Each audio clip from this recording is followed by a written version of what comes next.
Praise lord, హల్లెలూయా. యేసుక్రీస్తు ప్రశస్త నామంలో ఎబెనేజర్ చర్చ్ సంఘ సభ్యులని మీ అందరికీ, ప్రాముఖ్యంగా నన్ను ఈ స్థలానికి ఆహ్వానించిన దైవజనులు బిషప్ జి ప్రేమానందం గారికి, అమ్మగారికి, ప్రాముఖ్యంగా తమ్ముడు ప్రవీణ్కి, వారి కుటుంబానికి హృదయపూర్వక వందనాలు తెలియజేస్తున్నాను. ఇక్కడున్న దైవ సేవకులందరికీ కూడా హృదయపూర్వక వందనాలు తెలియజేస్తున్నాను.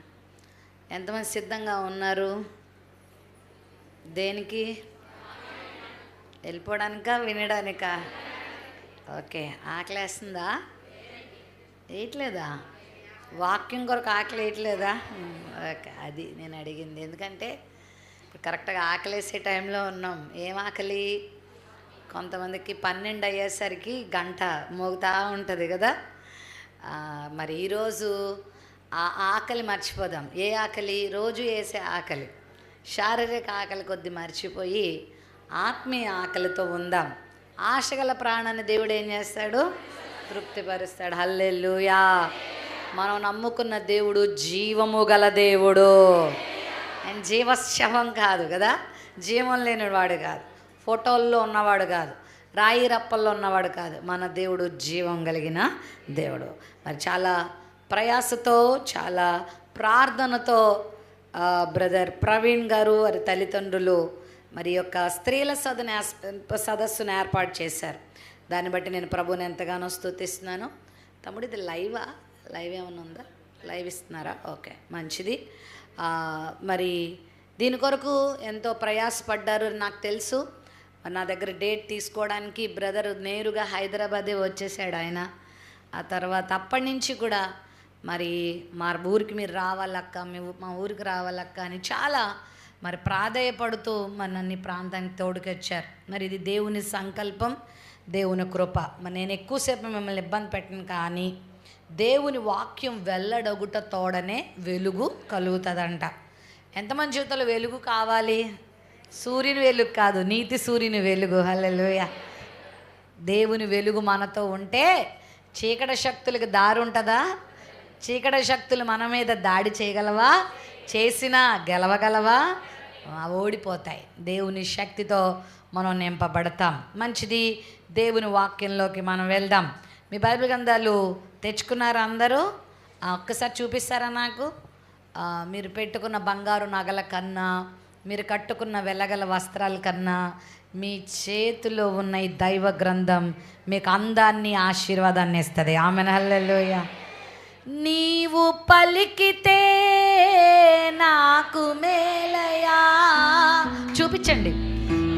పలికితే నాకు మేలయా, నీ దర్శనమే నాకు చాలయా, నీ దర్శనమే నాకు చాలయా.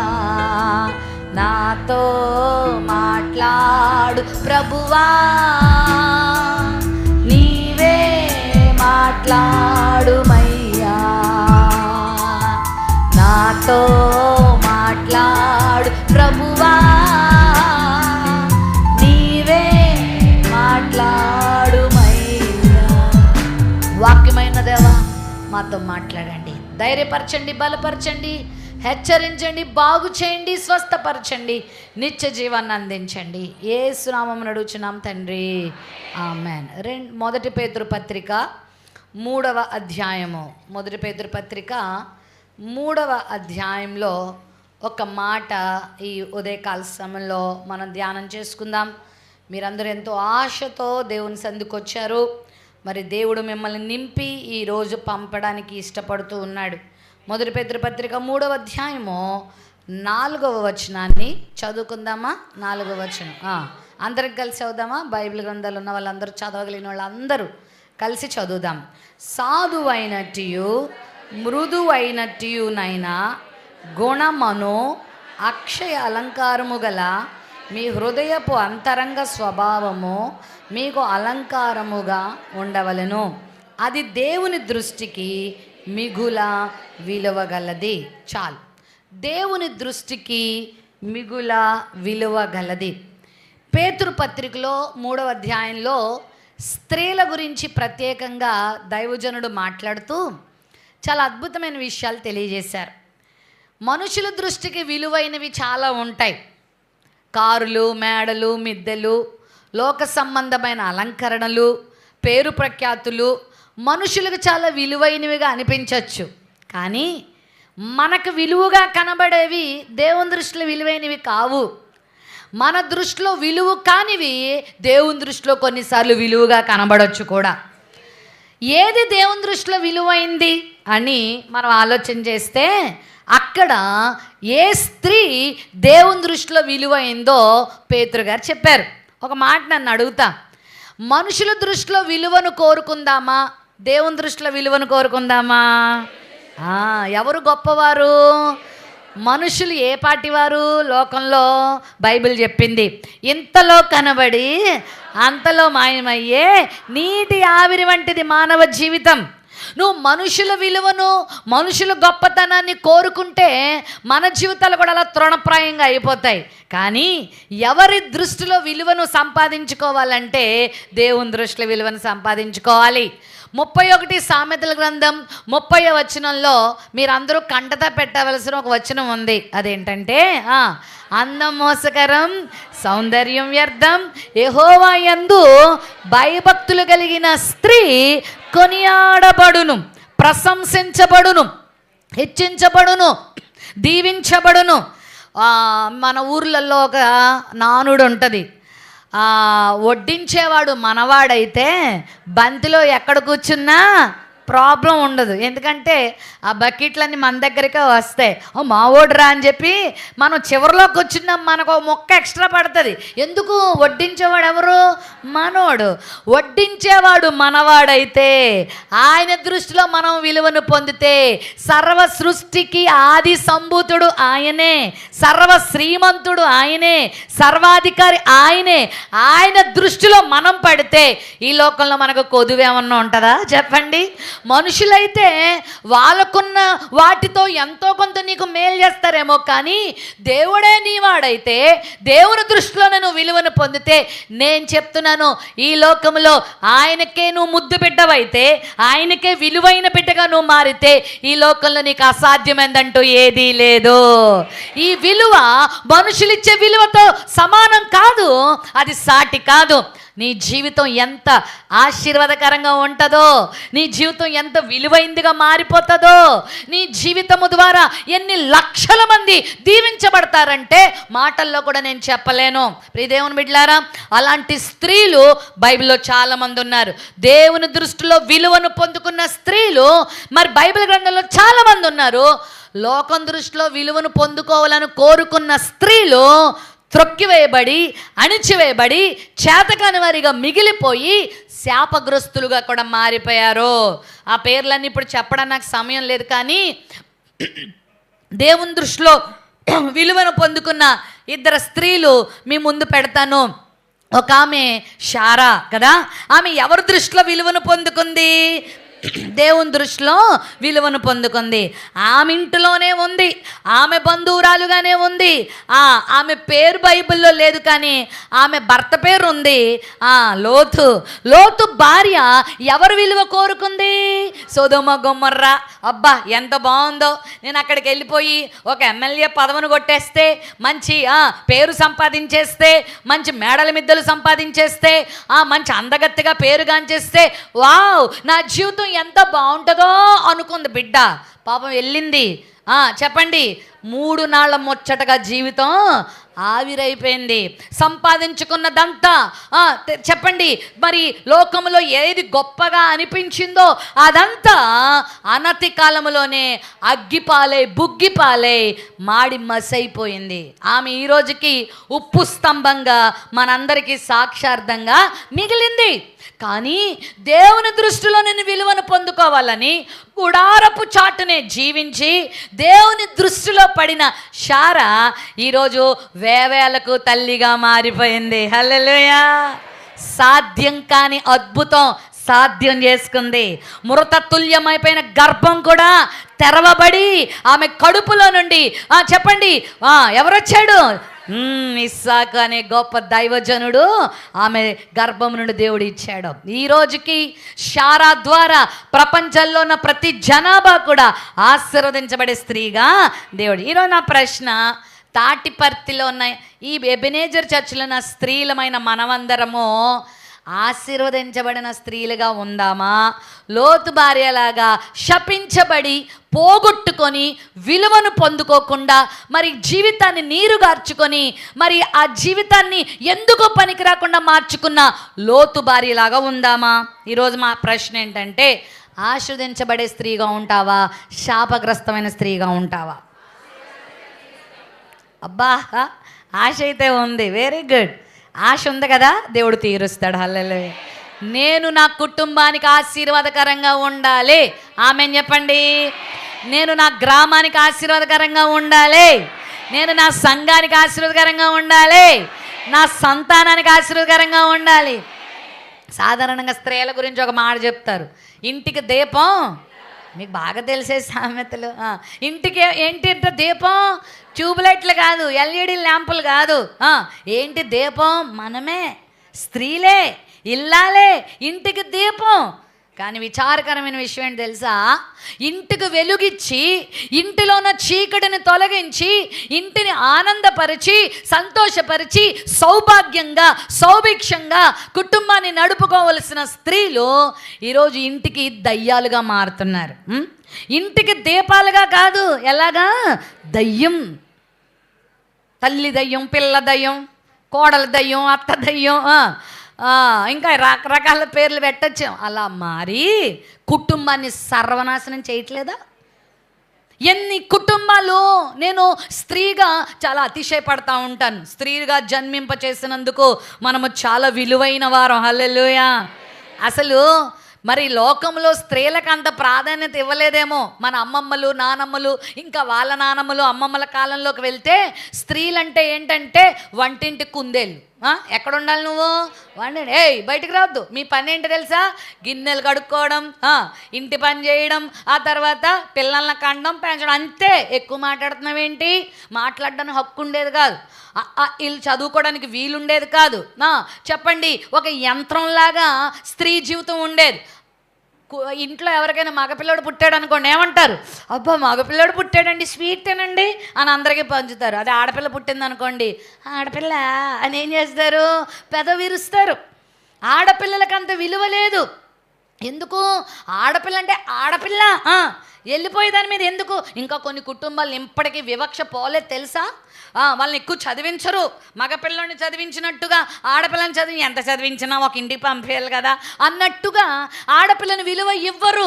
చాలా సమాజాల్లో, చాలా మరి జాతులలో, చాలా ప్రాంతాల్లో ఆడవాళ్ళకి స్త్రీలకి అంత విలువ లేదు. కానీ ఒక్కసారి గట్టిగా మీరు హల్లెలూయా చెప్పచ్చు, మనము నమ్మిన దేవుడు స్త్రీ పురుషులకి సమానమైన విలువ ఇచ్చాడు. హల్లెలూయా. ఓ రకంగా చెప్పాలంటే పురుషుల్ని మట్టితో చేశాడు, కానీ స్త్రీలను దేవుడు ఏం చేశాడు తెలుసా? గట్టి ఎముకతో చేశాడు. హల్లెలూయా. మట్టి కంటే ఎముక ఎలా ఉంటుంది? సో మనందరం చాలా గట్టోళ్ళం అనమాట. హల్లెలూయా. మనం చాలా విలువైన వాళ్ళం. ఇక్కడున్న మీరందరూ ఒక్కొక్కళ్ళు 10,000 మందితో సమానం. హల్లెలూయా. విలువలేని వాళ్ళు కాదు మీరు, చాలా విలువైన వాళ్ళు మీరు. మీ మీద దేవుడు చాలా ఆశలు పెట్టుకున్నాడు, మీ మీద దేవుడు చాలా ప్రణాళికలు పెట్టుకున్నాడు. అందుకే నిన్ను ఒక స్త్రీగా పుట్టించాడు, అందుకే నిన్ను ఒక కూతురుగా పుట్టించాడు, అందుకే నిన్ను ఒక భార్యగా చేశాడు, ఒక తల్లిగా చేశాడు, ఒక అత్తగా చేశాడు, ఒక కోడలుగా చేశాడు, ఒక విశ్వాసిగా చేశాడు. అనేక పాత్రలు పోషించే అర్హత దేవుడు మనకి ఇచ్చాడు. అర్థమైందా? ఇక్కడున్న మీ అందరికీ చాలా పాత్రలు ఉన్నాయి. ఏంటి, మీలో చాలామంది కూతురులే కాదు, కోడళ్ళు అయ్యారు, భార్యలు అయ్యారు, తల్లులు అయ్యారు, అమ్మమ్మలు అయ్యారు, నాన్నమ్మలు అయ్యారు, అత్తలు అయ్యారు, మేనత్తలేరు. అబ్బా, ఎన్ని పాత్రలు కదా. మా నాన్నగారికి నేను ఒకటే కూతురుని, నా కూతురుగా ఉన్నప్పుడు నేను ఒకటే పాత్ర. నాకు పెళ్ళైన తర్వాత రెండో పాత్ర వచ్చింది, ఏంటి? భార్యనయ్యాను. ఆ తర్వాత మా అత్తగారికి మామగారికి కోడలనయ్యాను. మరలా మా మరదలు, మా ఆడబడుచులున్నారు, వాళ్ళకి వదినయ్యాను. అక్కడున్న విశ్వాసులకి ఒక ఆత్మీయ సోదరునయ్యాను. నా 2 సహోదరులకి ఒక అక్కనయ్యాను. అబ్బా, లెక్క పెట్టుకుంటే చాలా పాత్రలు ఉన్నాయి. అయితే నేను అంత అయ్యాను ఇంత అయ్యానని గొప్ప చెప్పుకుంటే సరిపోదు, ఆ పాత్రలో నేను ఆశీర్వాదకరంగా ఉన్నానా లేదా, అది నాకు కావాలి. అదే అలా లేకపోతే మనము లోతు భార్య కోవలోకి వెళ్ళినట్టే. ఒకవేళ దేవునికి ఇచ్చిన స్థానాన్ని దేవుని దృష్టిలో విలువైందిగా నువ్వు ఉంచుకుంటే నిన్ను మించినోళ్ళని మరొకరిని దేవుడు ఉంచడు, దేవుడు నిన్ను అలా హెచ్చిస్తాడు. హల్లెలూయా. ఈ స్త్రీల సదస్సు అందుకోసమే, నిన్ను ఆశీర్వదించడానికే.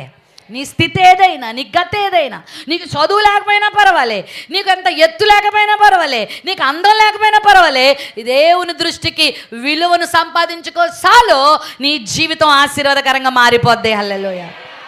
నీ జీవితం అనేక వేల మందికి దీవెనకరంగా దేవుడు మారుస్తాడు. అలాంటి వాళ్ళు బైబిల్ గ్రంథంలో నేను చాలామందిని ధ్యానిస్తూ ఉంటాను. మరి యూట్యూబ్లో కూడా బైబిల్ స్త్రీలు మన చక్కని పాఠాలని ఇంచుమించు ఒక 80 మంది స్త్రీల గురించి చెప్పాను, చాలామంది స్త్రీల గురించి.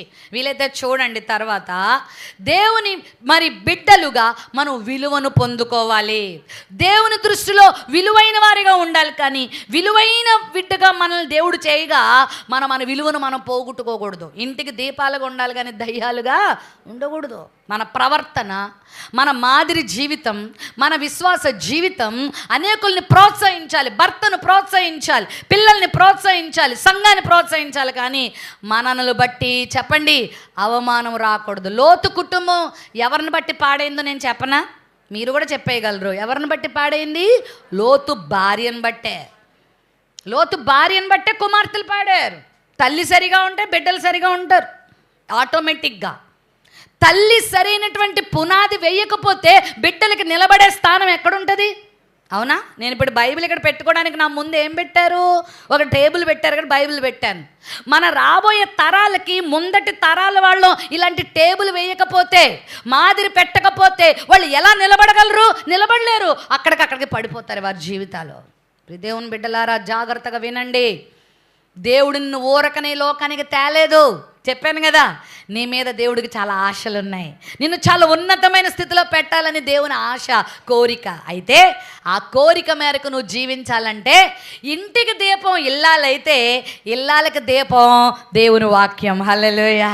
ఈ వాక్యానికి గనక నువ్వు విలువనిస్తే, ఈ వాక్యాన్ని గనక నీ జీవితంలో తీసుకుంటే నిజంగా నీ జీవితం దీపంగా దేవుడు మార్చేస్తాడు. హల్లెలూయా. వాక్యంలో ఉంది కదా, నీ వాక్యము నా పాదములకు దీపము, నా త్రోవకు వెలుగు. వెలుగు వెలుగు ఈ వాక్యమును కనుక ఈరోజు మీ జీవితంలో మీరు తీసుకుని వెళ్తే మీ జీవితాలు ఒక దీపాలుగా మారబోతున్నాయి. మీ జీవితాలు అనేకులకు ఆశీర్వాదంగా ఉండబోతున్నాయి. అపవాది కుట్రలు, దాడులు మీ మీదన్ని ఓడిపోయి వాడు సిగ్గుపడబోతున్నాడు. హల్లెలూయా. కృంగిపోయిన మీ జీవితాల్లో వెలుగులు నింపి, నిరాశ నిస్పృహలతో మీ జీవితాల్లో దేవుడు ఆదరణ కలిగించి దీవెనకరంగా దేవుడు మార్చబోతున్నాడు. హల్లెలూయా.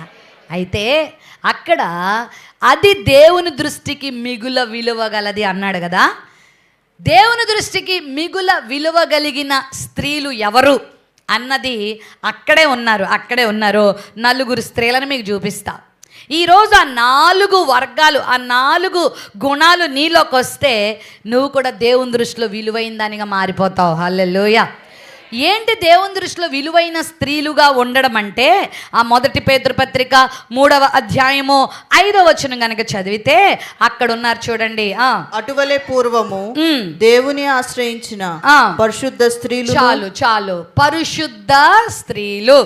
దేవుని దృష్టికి విలువైన స్త్రీలంటే ఎవరంటే, కేజీ బంగారం ఉన్న వాళ్ళ, మీ తాటిపత్తిలో 10 ఎకరాల పొలం ఉన్న వాళ్ళ, మంచి డూప్లెక్స్ బిల్డింగ్ ఉన్న వాళ్ళ, ఓ 10 కార్లు ఉన్న వాళ్ళ దేవుని దృష్టిలో విలువైన వాళ్ళు అంటే కాదు. ఎవరో తెలుసా?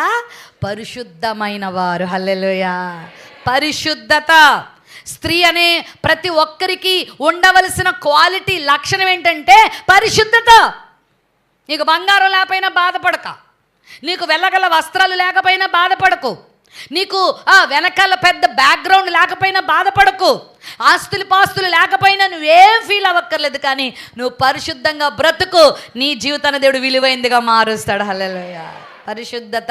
మన దేవుడికి ఉన్న పేరేంటి చెప్పండి? పరిశుద్ధుడు. మనం పట్టుకున్న బైబిల్ గ్రంథానికి ఉన్న పేరేంటి చెప్పండి? అందరూ త్వరగా చెప్తే నేను త్వరగా వదిలేస్తాం. మరి ఏంటి? పరిశుద్ధ గ్రంథం. ఆమేన్. యేసయ్యలో అపరిశుద్ధత ఉందా? ఆయన చూపులు, ఆయన మాటలు, ఆయన నడక, ఆయన పడక, ఆయన ప్రవర్తన, ఆయన జీవన విధానం అంతా పరిశుద్ధతే. ఆయన తలంపులు పరిశుద్ధతే. మరి నీలో పరిశుద్ధత ఉందా? నీ చూపులు పరిశుద్ధంగా ఉన్నాయా? పరిశుద్ధంగా ఉండడం అంటే అర్థం ఏంటంటే పాపము లేకుండా ఉండడం. మరి మనం పాపులు, మన బైబిల్ చెప్తుంది కదా, మనం పరిశుద్ధులం ఎలా అవుతాం చెప్పండి? ఏ భేదము లేదు, అందరూ పాపం చేసి దేవుడు అనుగ్రహించే మహిమను పొందలేకపోతున్నారు అన్నాడు కదా. మా తల్లి పూర్వీకులు కూడా మరి చాలా దేవతారాధన చేసేవాళ్ళు. వాళ్ళకి యేసుప్రభు అంటే ఇష్టం ఉండేది కాదు. ఎవరో దేవుడు, ఆ తెల్లోళ్ళ దేవుడు, తక్కువ కులస్తుల దేవుడని వీళ్ళు తడిమడి ఆచారం కలిగి ఉండేవాళ్ళు. నీసు మాంసాలు తినేవాళ్ళు కాదు, జంజుపూర్ణం వహించేవాళ్ళు. కాశీకి నుండి కన్యాకుమారి వరకు తిరుగుతూ ఉండేవారు. ఎన్నో పూజలు పునస్కారాలు చేస్తూ ఉండేవారు. ఏ దేవుడికే పువ్వు ఇష్టం, ఏ దేవుడికే నైవేద్యం ఇష్టం, అదే శాస్త్రాలు చదివి అర్పించేవాళ్ళు. ఊరోళ్ళందరూ కూడా వీళ్ళనే సలహాలు అడిగేవాళ్ళు, ఏ పూజ ఎలా చేయాలా, ఏ దేవుడికి ఏం పెట్టాలని. అలాంటి వాళ్ళు ఉదయాన్నే లేచి ఆ సూర్య నమస్కారం చేస్తూ పాపోహం పాపకర్మః పాపాత్మ పాప సంభవ త్రాహిమాం కరుణాగత వత్సల యుగే యుగే అని ప్రార్థన చేసేవారు. దాని అర్థం ఏంటంటే, ఓ సూర్యుడా, లోకానికి వెలిగిస్తున్నావు కదా, మా హృదయాల్లో పాపం అనే చీకటి ఉంది, నీ వెలుగు ప్రసరించి పాపము నుండి మమ్మల్ని ఏం చేయి, రక్షించి. మేము అహం పాపం, మా కర్మల పాపం, మా జన్మ పాపం, మా బ్రతుకు పాపం, మేము చూసిన పాపమే, విన్న పాపమే.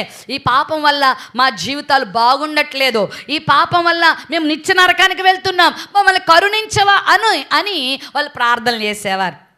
సూర్యుడు నిజంగా మనకి వెలిగిస్తాడు, అంతేగాని మన హృదయంలో పాపాన్ని తీయగలడా? ఆయన ఒక నక్షత్రం, చదువుకున్న వాళ్ళకి తెలుసు కదా, ఆయన ఒక నక్షత్రం, మనకు వెలుగు ఇవ్వడానికి దేవుడు చేసిన ఒక నక్షత్రం. ఆయన దేవుడు కాదు. అయితే ప్రియదేవుని బిడ్డలారా, లోకానికి వెలుగుగా మన హృదయంలో ఉన్న పాపాన్ని తొలగించి మనల్ని పరిశుద్ధులుగా చేయటానికే యేసు ప్రభు లోకానికి వచ్చాడు. హల్లెలూయా. ఆయన కులాలు విడగొట్టడానికి రాలే, మతాలు స్థాపించడానికి రాలే, ఆయన ఏదో మరి వర్గీకరణ చేయటానికి రాలేదండి. మనిషిలో ఉన్న పాపాన్ని కడగడానికి వచ్చాడు. ఒక పద్యం ఉంటుంది, పాముకు విషం ఎక్కడుంటుందంట? తలలో ఉంటుందంట. తేలుకు విషం తోకలో ఉంటుందంట. నా కలునికి నిలువెల్లా విషము గదరా సుమతి అంటే అర్థం ఏంటి తెలుసా? ఎక్కడ తీసినా విషమే. చూపిసామా విష చూపే, మాట్లాడామా విషపు మాటలే, పని చేసామా విషపు పనులే. క్రోధం, కోపం, అసూయ, ద్వేషం, చెప్పండి, అబద్ధం, మోసం, గర్వం, దేవదూషణ చేయటం, తర్వాత వ్యభిచార తలంపులు, చెడ్డ కోరికలతో మనిషి జీవితం నిండిపోయింది. పైకి మాత్రం ఎర్రగా బుర్రగా బాగానే ఉంటారు, మర్యాదస్తులుగా ఉంటారు, పెద్ద భక్తి పరుల్లాగా ఉంటారు, కానీ లోపలంతా ఏంటి? చేదే చేదే చేదే. మా నాన్నగారిది కృష్ణా జిల్లా, మా అమ్మగారు వాళ్ళది ఇక్కడ ఈస్ట్ గోదావరి గోకవరం దగ్గర. మా నాన్నగారిది కృష్ణా జిల్లా. అక్కడ చందమామ చేపలని దొరికేవాట మా నాన్నగారు చిన్నప్పుడు. అయితే చందమామ చేపలను ఎందుకు వచ్చిందంటే, చందమామ తెల్లగా ఉన్నట్టు అవి కూడా తెల్లగా ఉండేవంట. మొదట్లో మా నాయనమ్మ ఆ చేపలు కొనుక్కొచ్చిందంట. అబ్బా, చందమామ చేపలు తెల్లగా ఉన్నాయని శుభ్రంగా కడిగేసి మంచి గరం మసాలా పెట్టి వండేసింది. అయితే వడ్డించిన తర్వాత అందరూ అంటున్నారు, చిచి చేదుగొంది అంటున్నారట. ఏంటి చేదుగొంది అంటారు? మీకు ఏదో జ్వరం వచ్చిందేమో, నోరు చేదుగా ఉన్నట్టుంది, నేను గరం మసాలా వేసి ఎంత బాగా వండే కదా, ఏంటి చేదు అంటున్నారు అన్నాడు. ఈ లోపల మా తాతయ్య వచ్చి తిని, ఏంది అందరినీ డబ్బా ఇస్తున్నావు, నువ్వు చేదు తీసావా అని అడిగాడంట మా తాతయ్య. అడిగేటప్పుడు మా నాయనమ్మ అందంట, చందమామ చేపలు కదండి, లోపల ఏముండదు అనుకున్నాను, చేదు ఉండదు అనుకున్నాను, పైన అయితే బాగా రుద్దేసి కడిగేసాను. నీ మోకం, చందమామ చేప అయినా చందమామ తాత చేప అయినా ఏముంటుంది? చేదుగట్టు ఉంటుంది. మనిషి అన్నాక ఏముంటుంది? ప్రతి జీవిలో చేదుగట్టు ఉంది, అదే పాపం. నువ్వు ఎంత ముక్కు మూసుకొని ముల్లోకాలు తిరిగినా, తలకిందులు తపస్సులు చేసినా పాపము పోదు. పాపము లేని రక్తముతో కడుక్కుంటేనే పాపం పోతుంది. హల్లెలూయా. యేసువారు రక్తం ఎందుకు కార్చాడు? కొంతమంది అనుకుంటారు 3 మేకులు తీసుకోలేకపోయాడు ఈయన దేవుడా. ఎందుకు తీసుకోలేదు? నీకోసమే. నీ కోసం నా కోసము ఆ సిలువలో బలి అవ్వకపోతే, రక్తము చిందించకపోతే నీ పాపము కడిగే సాధనము లేదు. చేతికి మురికంటుకుంది, దేంతో కడుక్కుంటే పోతుంది? నీళ్లు ఉపయోగపడతాయి. మీ చెరువులో నీళ్ళు, కొల్లంలో నీళ్ళు, ట్యాప్లో నీళ్ళు, మొత్తానికి ఓ పెయింట్ అంటుకుంటే నీళ్ళు పనికొస్తాయా? టర్పంటైలో కిరసనాయిలో కావాలి కదా. మరి హృదయానికన్నా మురికి ఎలా పోతుంది? ఏమ్మా ఎలా పోతుంది? తలకింద తపస్సు చేస్తే పోతుందా? దాన ధర్మాలు చేస్తే పోతుందా? జపతపాలు చేస్తే పోతుందా? ఆ ఊరి తిరిగితే పోతుందా? ఇంకా కొన్ని అంటుకుంటాయి, పోవు. ఏసయ్య రక్తం అందుకే కార్చాడు. హల్లెలూయా. ఏసయ్య పిచ్చోడు కాదు, చేతకానోడు కాదు, అసమర్థుడు కాదు. తన ప్రతి పాపము నుండి మనల్ని పవిత్రులుగా చేయటానికి చెప్పండి. ఒక 1 యోహాను పత్రిక 1:7 ఉంది, యేసు రక్తము ప్రతి పాపము నుండి. ఇప్పుడు పరిశుద్ధమైన స్త్రీలుగా ఎలా మారతాము మీరు చెప్పండి. ఇప్పుడు యేసే రక్తం చేత కడుక్కుంటేనే, హల్లెలూయా, రక్షణ పొందితేనే. ఇదే రక్షణ పొందడం అంటే. పొందారా? మరి రక్షణ పొందారా? పాపమును కడుక్కున్నారా?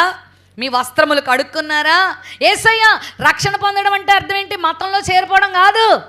యేసయ్యా నేను పాపినయ్యా, ఈ పాపం వల్లే నా బ్రతుకు ఇలా అయిపోతుందయ్యా, జీవితంలో శాంతి లేదు, సమాధానం లేదు, నెమ్మది లేదు, చచ్చినాక మోక్షం లేదు. మరి పాపం పోవాలంటే నువ్వు 2025 సంవత్సరాల క్రితం మానవుడిగా లోకానికి వచ్చావు, రక్తం చిందించావు, ఆ రక్తంతో నా పాపాలు కడిగయ్యా అని ఎవరైతే విశ్వాసంతో రక్తాన్ని చూస్తారో, రక్తం కనబడదు మనకి, కానీ విశ్వాసంతో నమ్ముతారో వారి పాపాలని యేసే ఏం చేస్తాడు? కడిగేస్తాడు. హల్లెలూయా చెప్పండి. వాళ్ళే పరిశుద్ధ స్త్రీలంటే. ఇంకప్పుడు వాళ్ళు పాప పనులు చేస్తారా? చేయడానికి ఏమేస్తుంది? భయం వేస్తుంది వాళ్ళకి.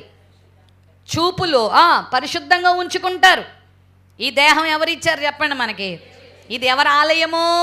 ఇప్పుడు లోపల ఆయన వస్తాడు, మనల్ని కడిగి పరిశుద్ధపరచగా ఆయన ఉంటాడు. ఇప్పుడు దేహంలో ఏముండాలి? పరిశుద్ధత ఉండాలి. స్త్రీలకి ఒంటి శుభ్రత ఉండాలా, ఇంటి శుభ్రత ఉండాలా, హృదయ శుభ్రత ఉండాలా. అర్థమైందా? నీ కళ్ళు ఎలా ఉండాలా? శుభ్రంగా ఉండాలి. కళ్ళు శుభ్రంగా ఉండాలి. అర్థం ఏంటి? కళ్ళు కడుక్కోమనా? ఆ మధ్య కరోనా వచ్చిన తర్వాత తెగ చేతులు కడిగేసాం మనం కదా. శానిటైజర్ డబ్బాలు అవగొట్టేసాం మనం. ఎందుకు? ఎవరితో ముట్టుకుంటే చాలు, అమ్మో నాకు కరోనా అంటుపోద్దేమో. అయినా అంటుకునే వాళ్ళకి అంటుకుందిలే. ఎంత శుభ్రంగా ఉన్నా, ఎంత ముక్కులకి మాస్కులు పెట్టుకున్నా, ఎంత బయటికి రాకుండా ఉన్నా అంటుకోవాల్సింది అంటుకుంది. కొంతమందిని ఎత్తుకుపోయింది, చాలా ప్రమాదాలు చేసింది అనుకోండి. కరోనా కన్నా ప్రమాదకరమైంది లోకంలో ఒకటి ఉంది, అదే పాపం.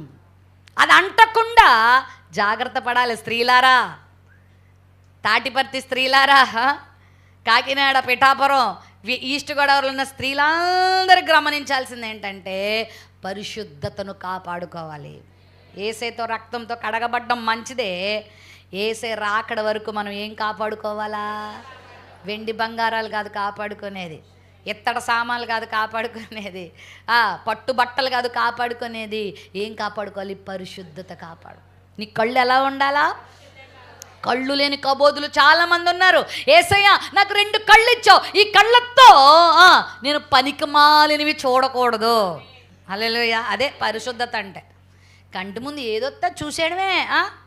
చెప్పండి. ఇప్పుడు ఈ ఫోన్ ఒకటి దాపురిచ్చింది కదా, ఇక చూడండి, ఇందులో మంచి కూడా ఉన్నాయి, నేను లేదంటలే, కానీ పనికిమాలినవన్నీ చూసి బుర్రలు పాడు చేసుకోవట్లేదా?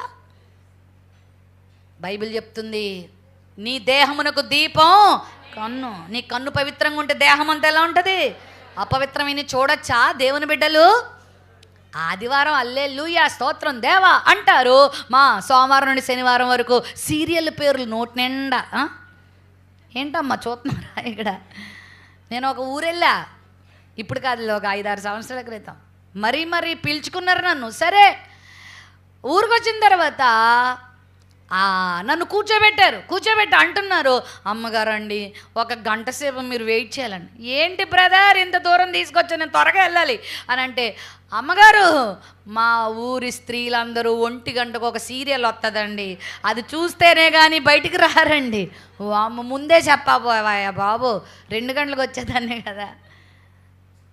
అమ్మా పోనీ అన్యులకి తెలియని వాళ్ళు అంటే అనుకోవచ్చు, నువ్వు ఒక విశ్వాసి అయ్యుండి ఏం చూస్తున్నావు? వ్యర్థమైనవా? చూసి ఏం నేర్చుకుంటున్నాం మనం? వాటిని ఏమన్నా నేర్చుకుంటున్నావా? మొన్న ఒక ఆమె సీరియల్ చూసి చెత్తగా తయారయ్యి పాడు పనులు చేసి అక్రమ సంబంధాలు పెట్టుకొని భర్తని చంపేసింది. పోలీసు వాళ్ళు అడిగారు, ఇంత కుట్ర ఎలా చేసావే తల్లే?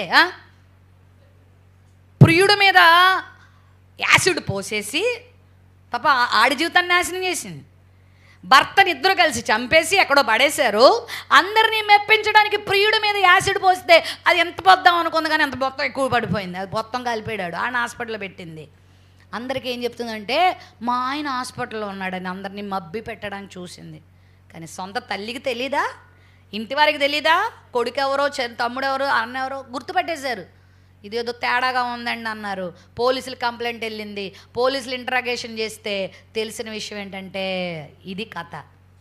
పట్టుకున్నారు, చితక్కొట్టారు, జైలుకి తీసుకెళ్లారు. అభం శుభం తెలియని పిల్లలు రోడ్డుని పడి ఏడుస్తూ ఉన్నారు. ఆ పుట్టింటోళ్ళు ముఖం చాటేసుకొని సిగ్గుతో తలంచుకున్నారు. అత్తింటి కుటుంబం ఏడుపులు బాదుకుంటూ ఉన్నారు.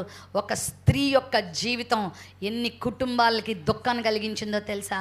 ఇప్పుడు కటకటాలు వెనకాల వెళ్ళి బ్రతుకుతుంది. అడిగారట, ఎలా చేసావు ఇంత భయంకరమైన పని అంటే, సీరియల్ చూసి చేశానండి అందంట. అది మరి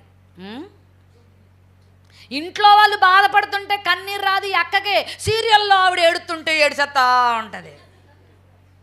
ఆత్మల కొరకు కన్నీరు రాదు, దేవుని సేవ కొరకు కష్టపడదు. కానీ ఆ సీరియల్లో బీపీ షుగర్లు ఎందుకు పెరిగిపోతున్నాయి అవి చూసే. రేపు ఏమైద్దో, రేపు అత్త కొడలు ఏమవుతారో, ఆ భార్య భర్తలు నీకు ఎందుకంటే ముందు నీ సంగతి చూసుకో. నీ సంగతి, నీ కుటుంబం సంగతి చూడు. ఆ లేనిపోయిన వేషాలు, నటనలు ఏం చూసి ఏం నేర్చుకుంటావు? లోక జ్ఞానం తెలియాలి కదండి.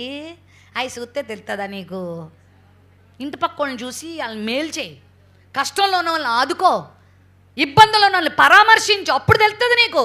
అవి చూస్తే కాదు, ఇదిగో ఇలాంటి పాడు పనులు చేయడానికి ఆస్కారాలు అవ్వట్లేదా? ఇంకెలాంటి చాలా చెప్పగలను నేను. సినిమాలు చూసి, సీరియళ్ళు చూసి ఎంతమంది యవన బిడ్డల జీవితాలు పాడవట్లేదా? మొన్నొక యవనొస్తుడు ఈ సినిమాలు ఇవన్నీ చూసి త్రాగడం చిన్న వయసులోనే నేర్చుకున్నాడు. ఈరోజు త్రాగుబోతులు అయిపోతున్నారు యవనస్తులు. ఎందుకు చెప్పండి? ఏమంటే మీరు ఎవరైనా మీ పిల్లలకి త్రాగమని చెప్తారా? మరి ఎవరు చెప్తున్నారు వాళ్ళకి త్రాగుబోతులు అవ్వమని, తిరుగుబోతులు అవ్వమని? శుభ్రంగా తాగి 20 సంవత్సరాలు కూడా నిండలేదు ఆ కుర్రోడికి, త్రాగేసి రోడ్డు మీద పడిపోయాడు, చచ్చిపోయాడు. పోనాడు ఒక్కడ చచ్చిపోయాడా? ఆ బండి అక్కడ వదిలిపెట్టేశాడు. ఈ లోపల ఒక బస్సు దాని మీద నుండి వెళ్ళింది, చూసుకోలేదు, వర్షం వస్తుంది. ఆ చిమ్మ చీకట్లో ఆ బస్సు బండిని తోసుకుంటూ వెళ్ళేసరికి ఆ పెట్రోల్ ట్యాంక్ పగిలి నిప్పు అంటుకొని, మీరు చూశారు యూట్యూబ్లో ఎంతమంది ప్రాణాలు మాడి మసైపోయి. ఒక్క యవనస్తుడి యొక్క ప్రవర్తన. ఏం నేర్చుకుంటున్నారు చూసి? ఏం చూపిస్తున్నాం మన పిల్లలకి మనం? నీ కళ్ళు పవిత్రంగా ఉంటున్నాయా? వ్యర్థమైన సినిమాలు, జుగుప్సాకరమైన సీన్లు చూడకూడదు. బైబిల్ చెప్తుంది, నీ కన్ను నిన్ను అభ్యంతరపరిస్తే కన్ను పీకేయమంటే నిజం పీకేసుకున్నారు కనుక కళ్ళు లేనట్టు బతకాలి మనం, తెలుసా? మా నాన్నగారు మమ్మల్ని చిన్నప్పుడు టీవీలో ఒక అడ్వర్టైజ్మెంట్ కూడా చూడనిచ్చేవారు కాదు. అయినా చూసేసేవాళ్ళం అనుకోండి, ఎట్లో గట్లా భయం చెప్పారు, చూడకూడదు అని జాగ్రత్త చెప్పారు. ఇప్పటికీ ఆ మాటలు గుర్తున్నాయి మాకు. సినిమా వాల్ పోస్టర్ కూడా చూడకూడదు. ఇప్పటికీ ఆ భయం ఉంటుంది. ఏం చూస్తున్నావు కళ్ళతో? బైబిల్ చెప్తుంది 119వ కీర్తన 51వ వచనంలో 119వ కీర్తన 37వ వచనంలో, వ్యర్థమైన వాటిని చూడకుండా నా కన్నులు త్రిప్పివేయి ప్రభువా అని 119వ కీర్తన 37వ వచనంలో చెప్తే, 119వ కీర్తన 18వ వచనంలో ఏం చెప్తున్నాడో తెలుసా? నీ ధర్మశాస్త్రమునందు ఆశ్చర్యకరమైన సంగతులను చూచినట్లు నా కన్నులు తెరువుము. ఇప్పుడు కళ్ళతో ఏం చూడాలా? అబ్బా, ధర్మశాస్త్రం చదువు. ఇక్కడ ఎంతమంది చదువు వచ్చిన వాళ్ళు ఉన్నారు? కనీసం 5వ తరగతి దాకా అన్నా చదువుకున్నానండి అన్నవాళ్ళు ఉంటే చేయి పైకెత్తండి. 5 నుండి 10th ఇంటర్ అందరు వెరీ గుడ్, చాలామంది ఉన్నారే. మరి ప్రతిరోజు ధర్మశాస్త్రాన్ని చదువుతున్నారా? మొన్న నేను యూట్యూబ్లో ఒక అమ్మని చూస్తున్నా. ఆమె ఒక ఇడ్లీ వ్యాపారం చేసుకుంటుంది. ఆమె ఒక ముస్లిం కమ్యూనిటీని రక్షణ పొందింది. చిన్నప్పటి నుంచి క్రైస్తవురాలు కూడా కాదు.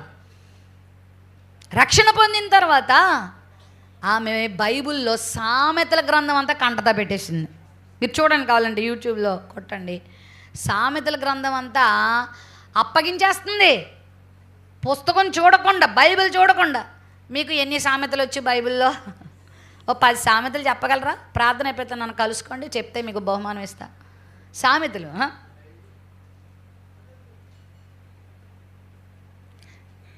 టైం అంతా బాతకానీలకే సరిపోతుంటే ఇంకా బైబిల్ ఏం చదువుతాం మనం? టైం అంతా నిద్ర, తిండి, కబుర్లు, ముసలమ్మ ముచ్చట్లు, వాళ్ళ గురించి ఏళ్ళు నీకు ఎందుకమ్మా? ధర్మశాస్త్రంలో ఆశ్చర్యకరమైన సంగతులు చూడు, నేర్చుకో.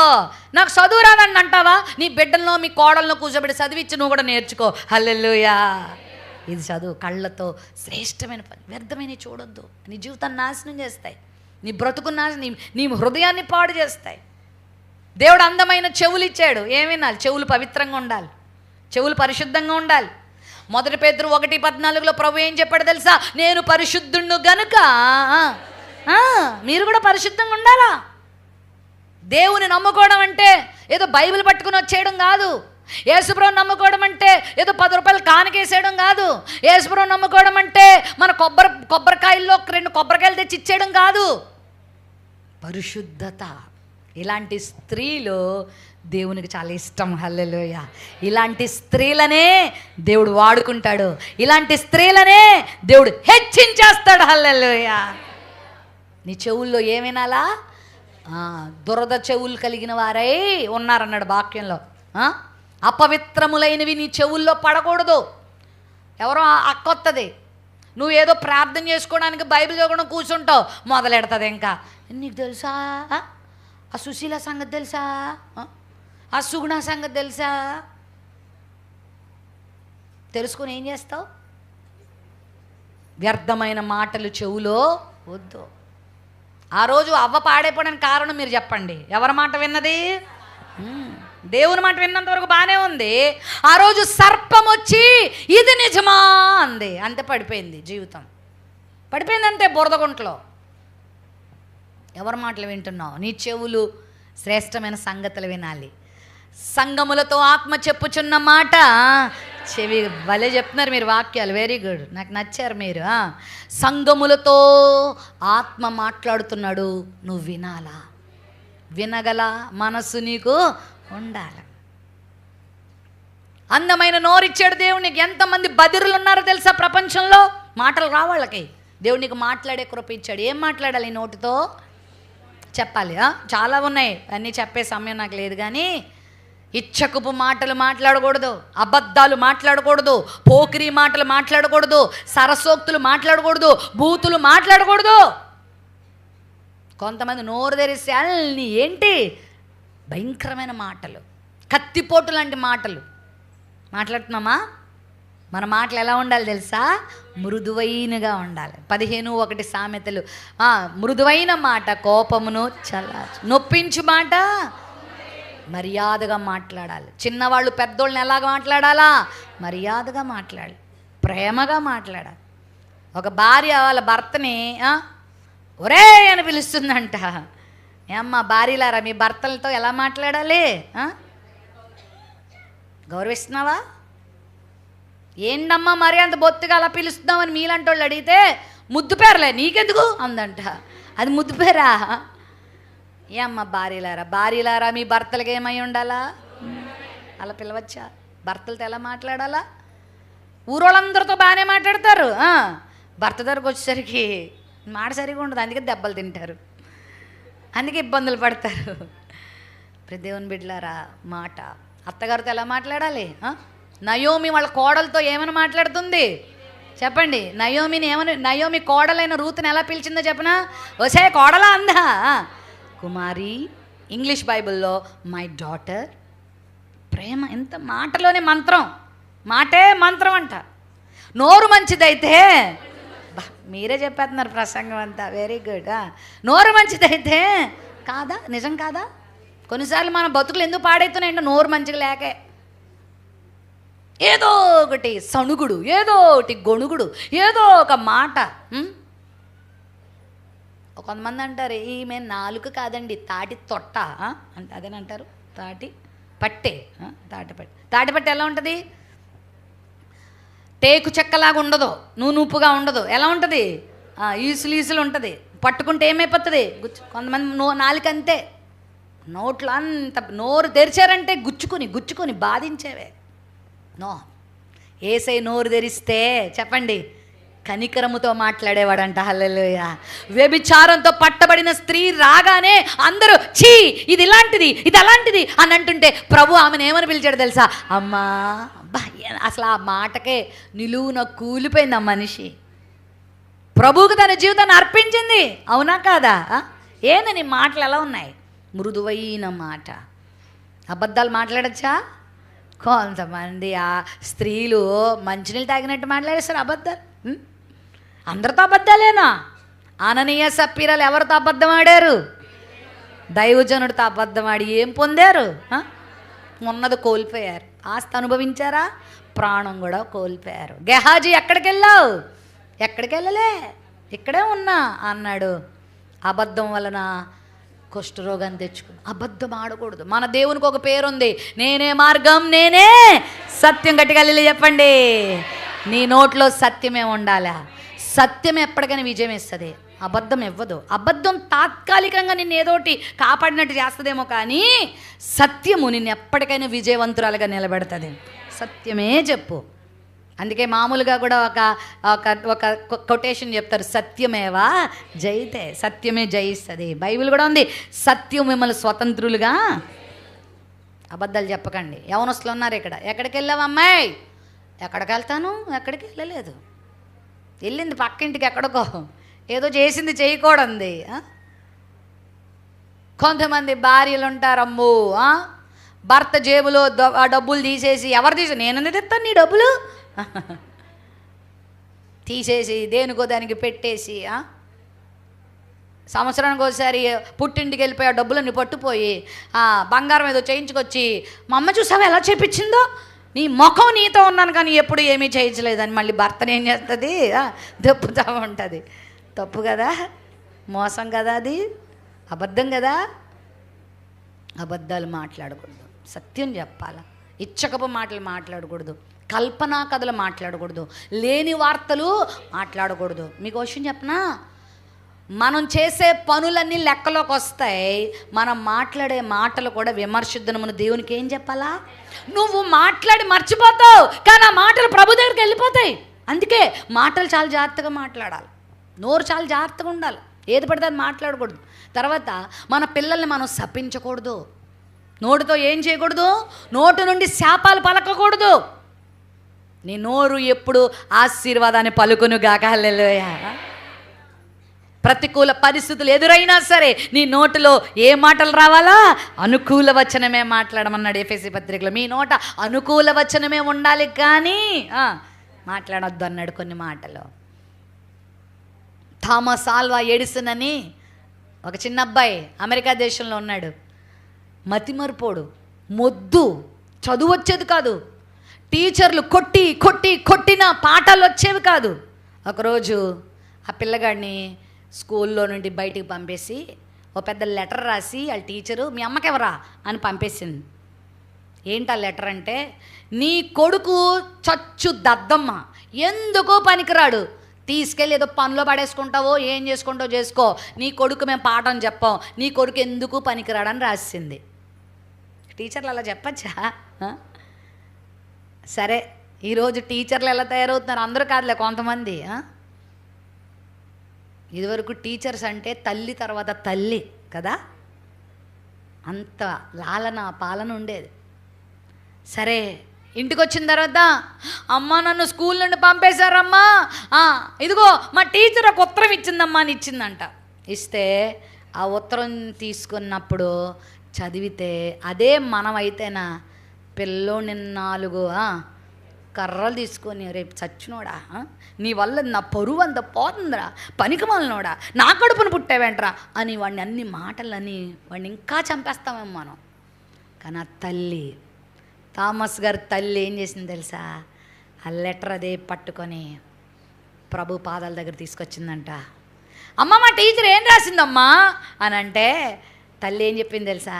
నాన్న నువ్వు చాలా గొప్పోడు అవుతావంటరా, నువ్వు చాలా ఉన్నతమైన స్థానానికి యేసు నిన్ను తీసుకొస్తాడంటరా, నిన్ను చదివించడానికి ఆ స్కూల్ సరిపోదంటరా అని పాజిటివ్ మాటలు మాట్లాడింది, బలపరిచే మాటలు మాట్లాడింది. అవునా అమ్మా? ఎవరి దగ్గరికి పంపిన పనికిరాని ఆ కుర్రోడిని యేసే పాదాల దగ్గర తీసుకొచ్చింది, ప్రభువుకి అప్పగించింది. ప్రభువా ఈ బిడ్డ నువ్విచ్చావు, పనికిరాని రానివాడిగా చేసేది దేవుడు కాదు, నువ్వు నా బిడ్డను బాగు చేయయ్యా అని ఆ బిడ్డకి దేవుని వాక్యం బోధిస్తూ, తనే పాఠాలు చెప్తూ, తనే జ్ఞానాన్ని బోధిస్తూ ఉండగా అసలు తన పేరు కూడా తను మర్చిపోయాడంట.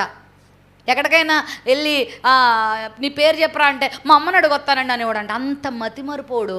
మీకు చెప్పాలా?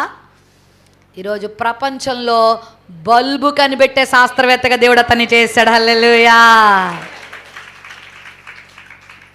ప్రపంచానికి కరెంటు బల్బు అంటే అప్పటి వరకు తెలియలేదు. దేవుడు ఈ బిడ్డను దీవించి ఆశీర్వదించగా, జ్ఞానం ఇవ్వగా, థామస్ని అందరూ అవార్డులు ఇచ్చి రివార్డులు ఇచ్చి ఆయన హెచ్చించినప్పుడు అడిగారంట, థామస్ గారు మీరు ఇంత గొప్పవాడు ఎలా అయ్యారు అని అడిగితే అప్పుడు ఆయన చెప్పాడంట, బైబిల్ నన్ను వెలిగించింది, నేను ప్రపంచాన్ని వెలిగించాను అన్నాడంట. మనోడితో మనం ఏం మాట్లాడుతున్నాం? నీ బతుకింతే, నీ కర్మ ఇంతే, నా కర్మ ఇంతే, నా తలరాతి. ఎప్పుడంటే మాటలు మాట్లాడకండి. జీవ మరణములు ఎవరి వశంలో ఉన్నాయి? మంచి మాటలు మాట్లాడు. ఆమేన్, హల్లెలూయా. యోబు అంత చావు బతుకులకు వచ్చాడు, అన్నీ కోల్పోయాడు, భార్యను తప్ప ఇంకేమీ మిగలలేదు. మరి ఆ స్నేహితులు వచ్చి ఏదో ఆదరించేద్దామని వచ్చి మళ్ళీ ఎంత బూడిద మీద వేసేసి వెళ్ళారు. అప్పుడు యోబు ఒక మాట అంటాడు, ఇంకెందుకు నువ్వు బతకడం ఎందుకు, వేస్ట్ అన్నట్టుగా మాట్లాడి వెళ్ళిపోతారు అందరూ. అప్పుడు యోబు ఏమంటాడు తెలుసా? నా విమోచకుడు సజీవుడు, తర్వాత ఆయన భూమి మీద నిలుస్తాడు, నేను కూడా నిలుస్తాను. మాటే దేవుడు పలికించాడు, ఆ మాట నెరవేర్చాడు. కోల్పోయినదంతా రెండింతలుగా దేవుడు ఇచ్చాడు. హల్లెలూయా. ఎలాంటి నిరాశ నిస్పృహ పరిస్థితులు వచ్చినా నీ నోటి మాటలు పాజిటివ్గా విశ్వాసంతో మాట్లాడు. అపార్థాలతో మాట్లాడకండి, మరి అజాగ్రత్త మాటలు మాట్లాడకండి. ఇదిగో మరి భయంకరమైన లోకస్తులే మాట్లాడకండి, శాపనార్థాలు మాట్లాడకండి. పరిశుద్ధమైన మాటలు అంటే ఒక మాట చెప్పిన వాక్యం మాట్లాడండి చాలు, ఇంకేం అక్కర్లేదు. ఈ నాలుక మీద ఎప్పుడు ఏముండాలా? వాక్యాన్ని పెట్టుకో చాలు, నీ బ్రతుకు మారిపోద్ది. హల్లెలూయా. పరిశుద్ధమైన మాటలు, పరిశుద్ధమైన పనులు. చేతులు ఇచ్చాడు దేవుడు, దేన్ని వాడాలి? పనులు. మంచి పనులు చేస్తున్నావా? పాడు పనులు చేస్తున్నావా? దొంగ పనులు చేస్తున్నావా? ఇంటి పక్క వాళ్ళ కరివేపాకు కోసేసి తాలింపు వేసేసుకుంటారు. కరివేపాకే కదా, దొంగతనం అది. అడగకుండా తీసుకున్నది ఏదైనా. మీ చర్చిలో ఏమో కానీ కొన్ని చర్చిల్లో మంచి చెప్పులు వేసుకెళ్ళామంటే దొరకవు.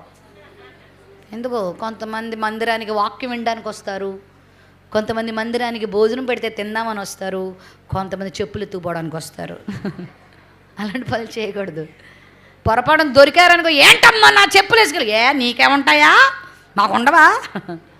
ఎందుకంత కక్కుర్తి? పరులు చెప్పులు వేసుకుని బాగుపడతావా? రెండో రోజు కాలు ఇరిగిపోద్ది.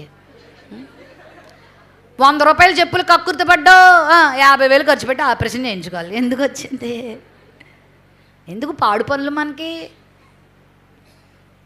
కరివేపాకు మీ ఊరిలో షాప్కి వెళ్ళి కొనుక్కుంటే 10 రూపాయలకి ఎంత రాదా? మా హైదరాబాద్లో 10 రూపాయలు పడితే ఎంత వస్తుంది? దొంగ పనులు చెయ్యొద్దు, పాడు పనులు చెయ్యొద్దు. ఈ చేతులతో మీరు పాస్టర్మ గారికి మీకు హోంవర్క్ ఒకటి ఇస్తున్నాను. సామెతల గ్రంథం 31వ అధ్యాయం 10వ వచనం నుండి 31వ వచనం వరకు అప్పగించాలి. ఒకరోజు అందరూ నేర్చుకుని అప్పగించండి. అక్కడ గుణవతి అయిన భార్య దొరుకుట అరుదు, అట్టిది ముత్యం కన్నా అమూల్యం. ఆమె తన చేతులతో ఏం చేస్తుంది? పని చేస్తుంది. అమ్మలారా పని చేస్తున్నారా? మీరేమో మీ ఊర్లలో ఉన్న స్త్రీలేమో కానీ మా హైదరాబాద్లో కొంతమంది, అందరూ కాదులేండి, బద్ధకంగా తయారైపోతున్నారు. పని చేయరు, బుక్ చేసుకుంటారు. ఏంటి? ఇక్కడ కూడా వచ్చినాయా? జొమాటో, జెప్టో ఇంకా రాలేదా? లేదా? ఓకే అమ్మ మీరు ధన్యులు. కూర కావాలా? బుకింగ్ ఇంటికి వచ్చేస్తారు. పని లేదు. పడుకోనిగా 24 గంటలు ఫోన్ చూసుకోవడం, పార్టీలు పబ్బాలు తిరగడం. కుటుంబాలు బాగుపడతాయా? గుణవతి అయిన భార్య చేతులారా ఏం చేస్తుంది? హెబ్రీ స్త్రీల గురించి ఒక మంచి మాట అని చెప్పండి. హెబ్రీ స్త్రీలు ఎలాంటి వాళ్ళంట? చురుకైన వారు. అంటే ఐగుప్తు స్త్రీలు ఎలాంటి వాళ్ళు అంటే బద్ధకస్తులు. కొంతమంది స్త్రీలు ఉండి ఎంత బద్ధకం అంటే పనిచేయరు. ఆ వంటగదిలో ఉండాల్సినవన్నీ హాల్ రూమ్లో ఉంటాయి, హాల్ రూమ్లోనే వంటగదిలో ఉంటాయి. కంపు ఇల్లంతా శుభ్రత ఉండదు. ఇందాక నేను మాట చెప్పాను, ఒంటి శుభ్రత ఉండాలా, ఇంటి శుభ్రత కూడా ఉండాలి. నాకు ఒక ఆంటీ తెలుసు, చిన్న గదే కానీ 3 పిల్లలు, చిన్న వ్యాపారం చేసేవాళ్ళ వాళ్ళ ఆయన గారు. కానీ ఇల్లు ఎంత నీట్గా ఉంటుంది తెలుసా, శుభ్రంగా. ఆమె కూడా శుభ్రంగా, హృదయం శుభ్రం, శరీరం శుభ్రం ఉండాలి. నాకు చంద్రబాబు నాయుడు గారు లాంటి ఇల్లు ఉంటేనా ఇంత బాగా పెట్టుకుంటాను, ఈ చిన్న గదిలో ఏం పెట్టుకుంటాను అనక. చిన్నదైనా పెద్దదైనా నీ చేతుల్లోనే ఉంది శుభ్రం పెట్టుకోవడం అనేది. శుభ్రంగా ఉండాలి, చేతులతో పని చేయాలి, బద్ధకంగా ఉండకూడదు. బద్ధకము చింపిరి గుడ్డలకి సోమరతనం అనారోగ్యానికి గురి చేస్తుంది. కష్టపడి పని చేసేవాళ్ళు ఆరోగ్యంగా కూడా ఉంటారు. హల్లెలూయా. కష్టపడాలి, పని చేయాలి. ఈ రోజుల్లో పిల్లల్ని పెళ్ళిళ్ళు చేసి అత్తగారింటికి పంపిస్తుంటే అబ్బాయి పని లేని చేత కావట్లే. టీ పెట్టడం రాదు, కొంచెం కూర వండమ్మా, అబ్బాయి నాకు కూర వండడం రాదు. చీపురు పెట్టి ఊడవమ్మా, అబ్బాయి నాకు చీపురు పెట్టి తుడితే చెయ్యి నొప్పి వచ్చేస్తుంది. మీ ఇంట్లో గిన్నెలు కడిగే మిషన్ లేదా? మీ ఇంట్లో బట్టలు ఉతికే వాషింగ్ మిషన్ లేదా? అయితే నాకు ఈ పెళ్ళొద్దు. ఎలా తయారు చేస్తారు మీ పిల్లల్ని? పని నేర్పి అత్తగారింటికి పంపండి. హల్లెలూయా. చెయ్యాలా. ఇందిరాగాంధీ గారు అయినా కూడా ఇంటి పని చేసేదంట. నువ్వు ఎవరైనా సరే ఇంటి పని చేయాలా అంతే. నేను చేస్తా, మా ఇంట్లో పని చేస్తా నేను. ఒకవేళ నేను ఇలాంటి పరిచర్కి ఎక్కడికైనా బయటకు ఊర్లోకి వెళ్తే కుదరదు, కానీ ఇంట్లో ఉంటే చెయ్యగలిగిన పని అంతా చేస్తాను. అన్ని పనులు రావు కానీ చేసేస్తాను, విశ్వాసంతో చేసేస్తాను. మా అత్తగారు చాలా మంచిగా చూసుకుంటారు నన్ను. చాలా మంచి కూరలు, మంచి వంటలు బాగా చేస్తారు మా అత్తగారు. మా అత్తగారు అంత అనుభవం నాకు లేదు, కానీ అంతగా నేను అవ్వాలంటే నాకు రోజులు మరి కొంచెం కావాలి, టైం కావాలి. నేను చేయగలిగిన పనులు చేస్తాను. నా పిల్లలకి, నా భర్తకి, నా ఇంటి వారికి, ఇంటికి ఎవరైనా అతిథులు వస్తే వారికి పని చేయాలి. సోమరులుగా ఉండకూడదు. చేతులు దేవుడు ఇచ్చింది ఎందుకు? ఎంతమంది చేతులు లేవు, ఇరిగిపోయి పుట్టుకతోనే లేని వారిగా ఉండేవాళ్ళు. నీకు దేవుడు అందమైన చేతులు ఇచ్చాడు, ఎందుకమ్మా? చెయ్యి, పని చేయి, అన్ని పనులు చేయాలి. ఆరోగ్యంగా ఉంటావు, ఆశీర్వాదకరంగా ఉంటావు. మన పనులు మాత్రమే కాదు, దేవుని పని కూడా ఈ చేతులు చెయ్యాలి. హల్లెలూయా. దేవుని పని చెయ్యాలి. చెయ్యి. ప్రభుతో నేను ఎప్పుడు చెప్తా, ప్రభువా ఈ చెయ్యి ఉన్నంత వరకు ఈ చెయ్యి ఎవరి కొరకు? కొన్ని పుస్తకాలు రాస్తుంది ఈ చెయ్యి, కొంతమందిని ఆదరిస్తుంది చెయ్యి, కొంతమందికి కొరకు ప్రార్థిస్తుంది చెయ్యి, పని చేస్తుంది చెయ్యి, కొన్నిసార్లు అనాథలకు చెయ్యి చాపుతుంది చెయ్యి. హల్లెలూయా. చాపుని చెయ్యి. దీనులకు చెయ్యి చాపేదిగా, పను చేసేదిగా, ప్రభు కొరకు చేతులు ఎత్తేదిగా. మోషే చేతులు ఎత్తినప్పుడు ఏమొచ్చేది? విజయం. దేవుని వైపు చేతులు ఎత్తాలి. నీ కాళ్ళు ఇచ్చాడు దేవుడు, కాళ్ళు పరిశుద్ధంగా ఉండాలి. చెప్పండి, వ్యర్థమైన స్థలాలకు వెళ్ళాలా?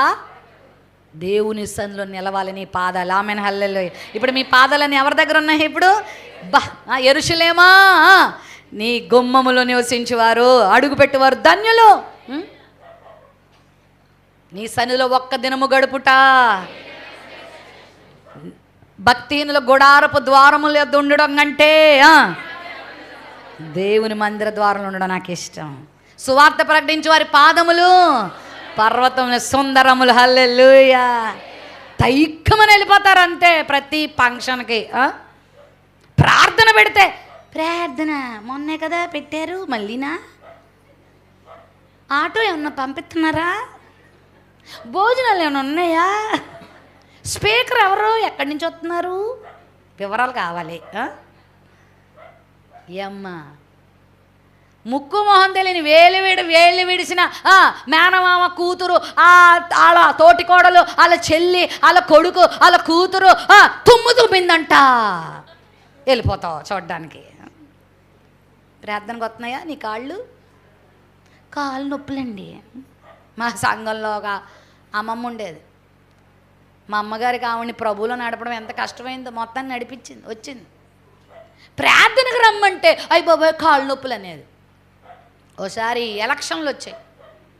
ఎలక్షన్లో రోజు జెండా పెట్టుకు తిరిగితే 100 రూపాయలు ఇస్తామన్నారంట. అంతే, అదేదో జెండా పెట్టుకుని జిందాబాద్ అని తిరిగేస్తుంది వీధులన్నీ. ఆ రోజు నేను స్కూల్ నుంచి వస్తున్నానంటే నాకు కనబడింది. ఓయ్ అమ్మమ్మ ఇక్కడ ఉన్నావేంటి? నన్ను చూసి జెండా దాచేస్తుంది, ఎందుకంటే నేను మళ్ళీ మా అమ్మగారు చెప్తానని. నేను చూశాను. రోజుకు 100 రూపాయలు ఇస్తానంటే రాజమండ్రి అంతా తిరిగేసింది. ప్రార్థనకు రమ్మంటే కాళ్ళు నొప్పి, నన్ను ఎవరైనా ఎత్తుకుని తెస్తారా అన్నట్టు చూస్తుంది. ఒకరోజు ఆమెకి షుగర్ వ్యాధి వచ్చితే ఆమె కాలుకున్న 4 వ్రేళ్ళు తీసేశారు. నడవలేని స్థితికి వచ్చేసింది. ఎవరి కోసం తిరుగుతున్నాయి కాళ్ళు? పనులు చేసుకో, నీ పనులకి వెళ్ళు, కానీ దేవుని కొరకు నీ పాదాలు తిరగాలి. పరిశుద్ధంగా నీ పాదాలు ఉండాలి. వ్యర్థమైన స్థలాలకు వెళ్ళకూడదు. ఫిలిష్తీయుల దేశానికి వెళ్ళి ఫిలిష్తీయుల్ని జయించవలసిన సంసోను ఆ ఫిలిష్తీయుల స్త్రీల ఇంటికి వెళ్ళాడు. వెళ్ళకూడని స్థలాలకి వెళ్ళాడు. దొరికేశాడు కదా. వెళ్ళకూడని స్థలాలకు వెళ్ళకూడదు. మన జీవితం పరిశుద్ధంగా ఉండాలి. చెప్పండి, దేవుని దృష్టిలో విలువైన స్త్రీలు ఎవరు? పరిశుద్ధమైన స్త్రీలు. ముగించేస్తున్నాను, దగ్గరికి వచ్చాను. 2వ స్త్రీ ఎవరో తెలుసా? అక్కడే ఉంది చూడండి, లోబడే స్త్రీలు. చదవండి అదే వచనం మళ్ళీ. అటువలే పూర్వము దేవుని ఆశ్రయించిన 1 పేతురు 5:5 పరిశుద్ధ స్త్రీలు తమ స్వపురుషులకు లోబడి ఉండుట చేత తమ్మును తాము అలంకరణ ఏంటి? స్త్రీకి లోబడుట, పరిశుద్ధత, లోబడాలి. స్త్రీలకు ఏ లక్షణం ఉండాలా? గర్వం ఉండకూడదు, తిరుగుబాటు ఉండకూడదు. 2 బళ్ళు ఉంటాయంట, మీ ఊర్లో ఉన్నాయో లేదు కానీ. తిరుగుబడి, లోబడి. ఏ బడి? తిరుగుబడి. మనది ఏ బడో? లోబడుతున్నామా? భర్త ఒకటంటావు, నువ్వు ఒకటంటావు. తల్లిదండ్రులు ఒకటంటావు, నువ్వు ఒకటంటావు. బైబిల్లో మాట ఉంది, చిన్నలారా మీరు పెద్దలకు. అంటే పెద్దవాళ్ళు పాడు పని చేయమంటే చేయమని కాదు.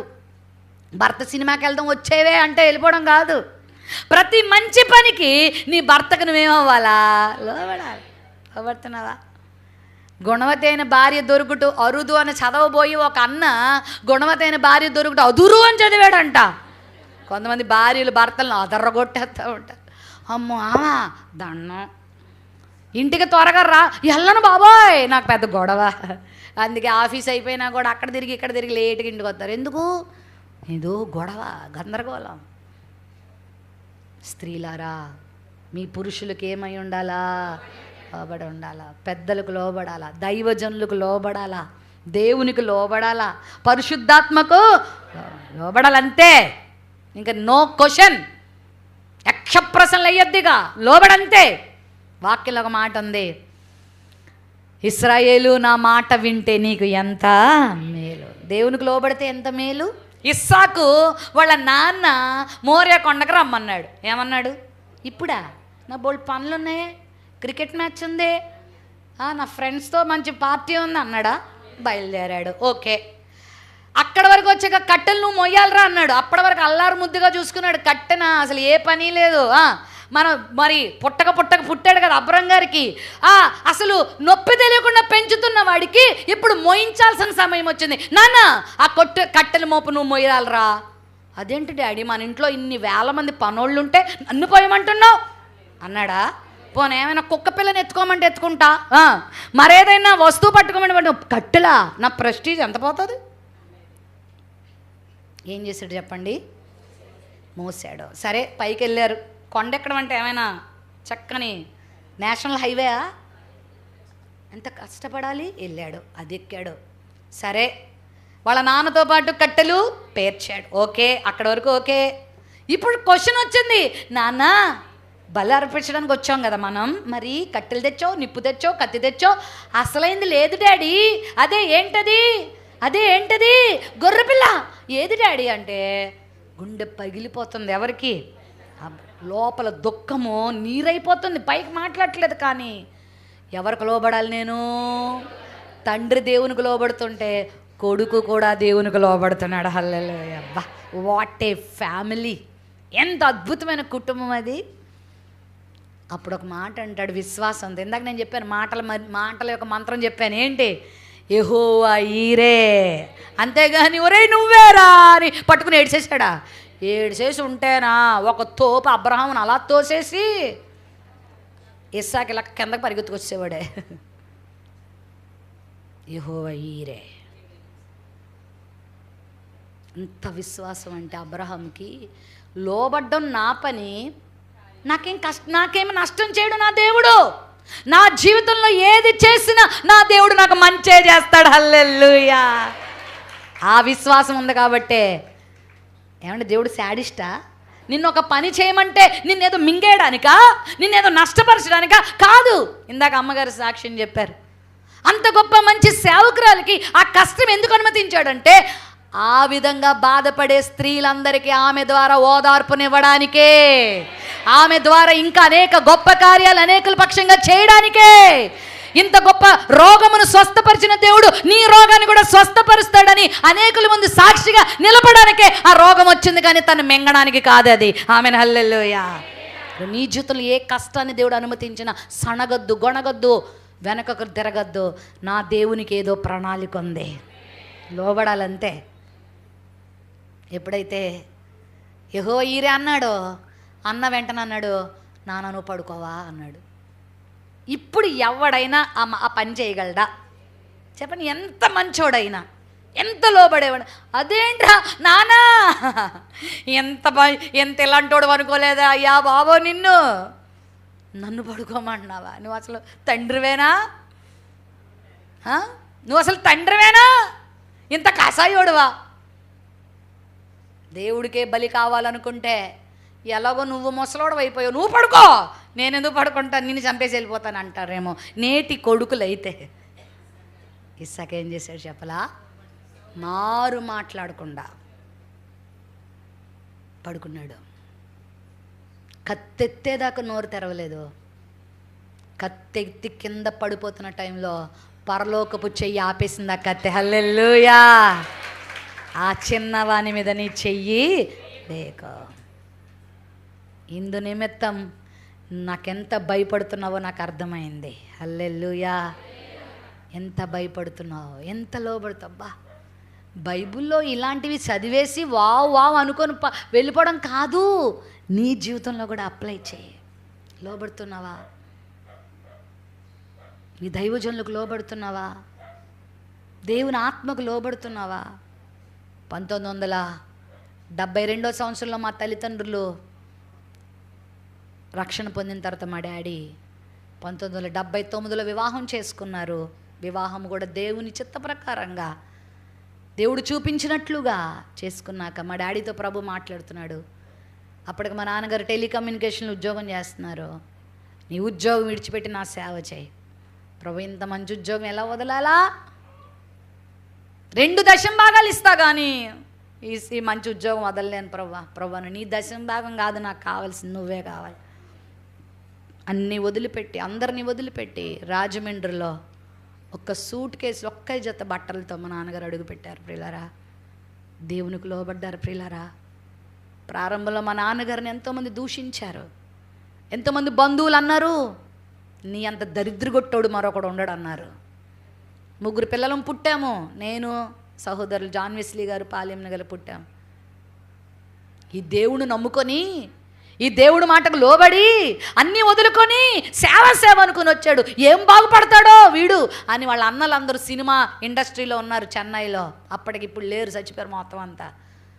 ఏం బతుకుతావు నీ బతుకు, ఏం ఉద్ధరిస్తాడరా నీ దేవుడని ఎంతోమంది హేళన చేశారు. వాస్తవానికి ప్రారంభ దినాల్లో తినడానికి తిండి కూడా సరిగా ఉండేది కాదు, కట్టుకోవడానికి వస్త్రాలు సరిగా ఉండేవి కాదు. ఒక అరటిపండు మీలాంటి వాళ్ళు ఎవరైనా మా అమ్మగారి దగ్గరికి తెస్తే అదొకటి 3 ముక్కలు కోసి మా ముగ్గురికి పెట్టి ఆ తొక్కకు అతుక్కున్న పొర నా తల్లి తినేదంట. మీలాంటి వాళ్ళు ఎవరైనా ఒక కోడిగుడ్డు దేవునికి కానుకగా తీసుకొస్తే దాన్ని ఉడకబెట్టి 3 ముక్కలు చేసి మేము వదిలేసి పడేసిన ఏమైనా మొక్కలు ఉంటే అది తిని కడుపు నింపుకునేవారంట. 2 జతలు బట్టలు మాకుంటే పగలొకటేసి రాత్రి ఉతికి, రాత్రి ఒకటేసి పగలు ఉతికేదంట. అలాంటి దీన స్థితిని నా తల్లిదండ్రులు అనుభవించారు. ఎన్నోసార్లు ఎంతోమంది దాడి చేయడానికి ప్రయత్నం చేశారు, చంపడానికి ప్రయత్నం చేశారు. వీళ్ళ ప్రాంతంలో ఉండకూడదని ఏదో చేయాలని చూశారు. ఇల్లు కట్టుకుంటే ఒక గుడిసె, ఒక గడ్డితో ఇల్లు వేసుకుంటే మున్సిపాలిటీ వాళ్ళతో మాట్లాడదంతా కూలగొట్టించారు. అక్కడ ఉండకూడదన్నారు, అవమానించారు. ఒక చోట ప్రార్థన పెడితే డ్రమ్ము విసిరి, బైబిల్ విసిరి, చొక్కా చించి మా నాన్నగారిని బయటికి గెంటారు. ఇలాంటివి చెప్పాలంటే ఓ పెద్ద సినిమా తీసేచ్చాము. కానీ పిలిచిన దేవుడు నమ్మదగినవాడు. ఆయనకు లోబడిన వారిని, ఆయన ముందు శిరస్సు వంచిన వారిని సిగ్గుపరిచిన దాఖలాలు లేవు. ఈరోజు అదే నా నాన్నను, నా తల్లిని వేవేలకు తల్లిదండ్రులుగా దేవుడు మార్చాడు. హల్లెలూయా. అనేకులకు ఆత్మీయాహారం పంచేలా చేశాడు. మా ముగ్గురిని అందరూ అన్నారు పనికిరాని వాళ్ళ తయారైపోయి. స్కూల్లో సీటు కూడా ఇచ్చేవారు కాదు మాకు. మీరు ఫీజులు కట్టలేరు, మీ పిల్లలకి డబ్బులు కట్టలేరు మీరు. ఎందుకో ఆ తోలద్దు స్కూల్ అని ఒకటి ఉంది రాజమండ్రిలో, ఆ స్కూల్లో జాయిన్ చేయాలని ఆశపడ్డారు మా డాడీ. ఇంగ్లీష్ మీడియం కుదరలేదు, మీ స్తోమత సరిపోదన్నారు. మామూలు సాధారణ స్కూల్లోనే చదువుకున్నాం. ఈరోజు ప్రపంచానికి ఆశీర్వాదకరంగా నాకంటే ఎక్కువగా నా 2 సహోదరులని దేవుడు మార్చాడు. ఆమెన్, హల్లెలూయా. వారి కుటుంబాలని చేశాడు. దేవుని ఇలాంటివి ఎన్నో సాక్ష్యాలు చెప్పగలను. ఆయన లోబడు, నువ్వేం నష్టపో. లోబడే ఆత్మ, విధేయత ఆత్మ మనకి కలుగును గాక. విసుక్కునే ఆత్మ, సణుక్కునే ఆత్మ మనకొద్దు. కృతజ్ఞత ఆత్మ. కృతజ్ఞత ఉన్న వాళ్ళే లోబడగలరు. ఒక్కొక్కసారి ఆయా రకాల శోధనలు, ఇరుకులు, ఇబ్బందులు, అనారోగ్యాలు కలిగినప్పుడు నేను ప్రభుని ఎంత స్తుతిస్తానంటే, ఇంతవరకు నాకు రుచి చూపించనందుకు నీకు స్తోత్రం అంటాను. ఎందుకు ఇది తెచ్చావనని నేను, ఇంతవరకు రాకుండా చేసావు నీకు స్తోత్రం ప్రభువా. ఇంతవరకు ఈ కష్టం నేను చవి చూడకుండా చూసినందుకు వందన. ఇది నువ్వు నాకు అనుమతించావంటే లోబడిపోతానంతే. ఆ లోబడడంలోనే ఆశీర్వాదాన్ని ఇచ్చేస్తాడు దేవుడు. హల్లెలూయా. లోబడదాం, దేవునికి లోబడదాం, దేవుని సేవకులకు లోబడదాం, పరిశుద్ధాత్మకు లోబడదాం, భర్తకు లోబడు. 3వ స్త్రీ చెప్తున్నాను, అక్కడే ఉంది. దేవుని ఆశ్రయించే స్త్రీలు. ఎవరు దేవుని దృష్టిలో విలువైన వాళ్ళు అంటే పరిశుద్ధమైన స్త్రీలు. 2వది లోబడే స్త్రీలు. 3వది ఎవరిని ఆశ్రయించాలా? కష్టం వచ్చినా సుఖం వచ్చినా ఎవరిని దిక్కుగా చేసుకోవాలి? తనని దిక్కుగా చేసుకున్న వాళ్ళని దేవుడు విడిచిపెడతాడా?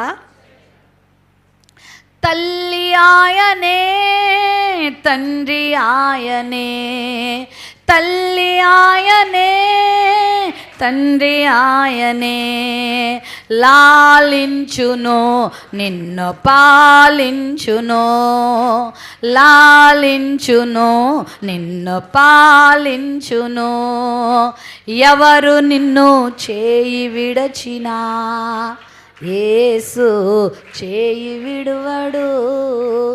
ఎవరు నిన్ను చేయి విడచినా యేసు చేయి విడువడు.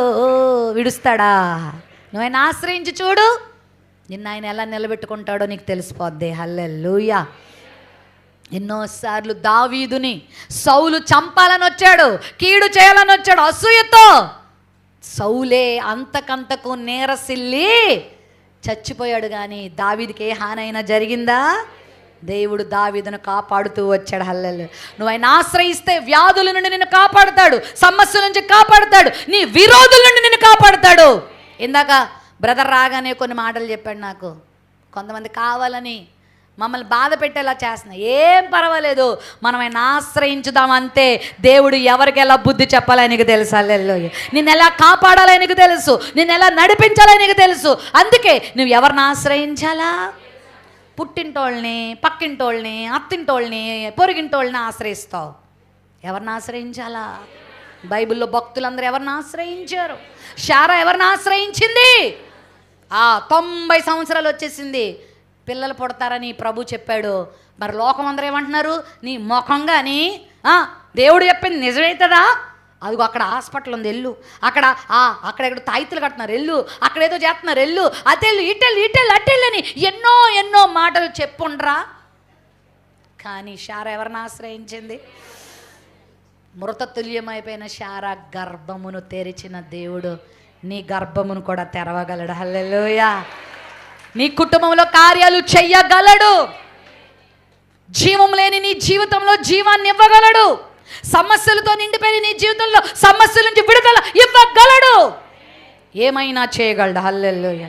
ఈ మధ్య ఒక పాట వచ్చింది కదా, ఏమైనా చేయగలడు, కథ మొత్తం మార్చగలడు, నీ నామముకే మహిమంతా తెచ్చుకొందువు.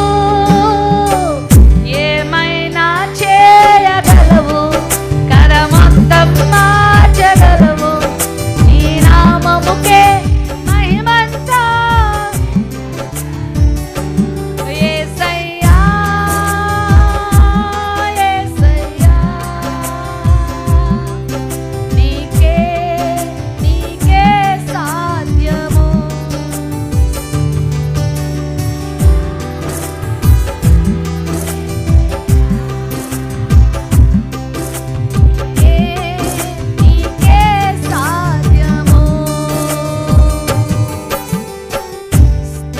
స్థిరపరచువాడవు, బలపరచువాడవు, పడిపోయిన చోటే నిలబెట్టువాడవు, చించువాడవు.